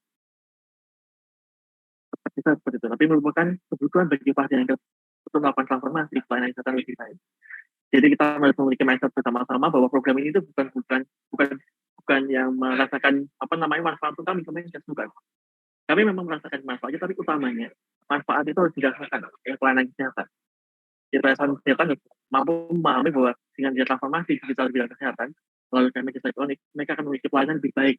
Pasiennya juga akan lebih merasakan pelayanan yang juga lebih kualitas. Jadi program ini bukan untuk kami, tapi program ini adalah untuk pasien untuk meningkatkan pelayanan yang dengan lebih baik dan lebih berkualitas kepada para pasien. Itu menjadi hal utama yang harus dipahami bersama-sama dan bersama. Yang kedua, yang saya sampaikan sebagai closing statement juga, kami Kementerian Kesehatan pastinya sangat mendorong adanya ekosistem teknologi kesehatan yang baik dan besar di Indonesia. Dan itu kami mendorong sama-sama semuanya, semua stakeholder, semua industri, semua startup, untuk sama-sama kita melakukan transformasi digital kesehatan. Melalui apa? Melalui digitalisasi, standarisasi, dan integrasi yang sudah saya sampaikan. Dan ini saya mengundang para industri, para startup, para perusahaan untuk sama-sama berburu tadi saya sampaikan. Tadi bisa sampaikan kami misalnya, Mas Oscar, Bapak Oscar, saya sudah melakukan digitalisasi di 1.000 rumah sakit. Saya sudah bermitra dengan 3.000 apotek untuk melakukan digitalisasi atau implementasi sistem saya. Saya sudah melakukan implementasi sistem saya bermitra sebagai startup ini sistem kesehatan dengan 3.000 klinik. Nah, berita itu, kabar baik itu kami tunggu. Dan kalau misalnya ada kabar baik tersebut, kabar di kami. Dan nanti kami undang ke kantor untuk kita sama-sama bisa diskusi ataupun mungkin bisa mengkolaborasikan hal lain. Tapi yang sangat penting itu tadi ya, bagaimana kita mewujudkan ini bukan hanya dari Kemkes, tapi ini adalah kolaborasi kita bersama. Saya kira begitu untuk sebagai closing statement. Terima kasih banyak. Baik, terima kasih Pak Daniel atas closing statement-nya. Itu adalah closing statement dari kedua narasumber kita hari ini. Dan sebelum saya akhiri, kita akan melakukan foto bersama terlebih dahulu. Jadi saya mohon untuk para narasumber untuk menyalakan kameranya dan berada di posisi terbaiknya di depan kamera. Saya akan hitung mundur untuk kita foto bersama. 3, 2, 1. Oke, sudah. Terima kasih banyak sekali lagi saya ucapkan kepada para narasumber kita. Ada Pak Erwin dan juga Pak Daniel yang sudah memberikan waktunya dan memberikan sharing-sharing ya kepada kita semua juga. Sehat selalu dan sampai jumpa Pak Daniel dan Pak Erwin. Baiklah Bapak Ibu sekalian, seperti yang saya katakan tadi, Bapak Ibu silahkan untuk mengisi feedback form dengan scan QR Code yang ada di layar Bapak dan Ibu untuk mengklik tautan yang ada atau Bapak Ibu juga bisa mengklik tautan begitu ya, yang ada di kolom chat Zoom masing-masing. Ini silahkan, sudah ada QR Code-nya, jadi silahkan untuk langsung di-scan, kemudian mengisi feedback form. Tapi yang tidak bisa scan QR Code, Anda juga bisa langsung mengklik tautan yang ada di kolom chat Zoom ya. Jadi kami juga sudah mengirimkan link di kolom chat Zoom masing-masing. Oke, kami memberikan waktu sedikit lagi sudah. Baik, kalau begitu. Baiklah Bapak Ibu sekalian, terima kasih sekali lagi untuk para tamu undangan yang telah berpartisipasi dalam webinar kali ini. Dengan demikian saya Rizka Andalina dan tim webinar Kata Data pamit. Terima kasih dan sampai jumpa.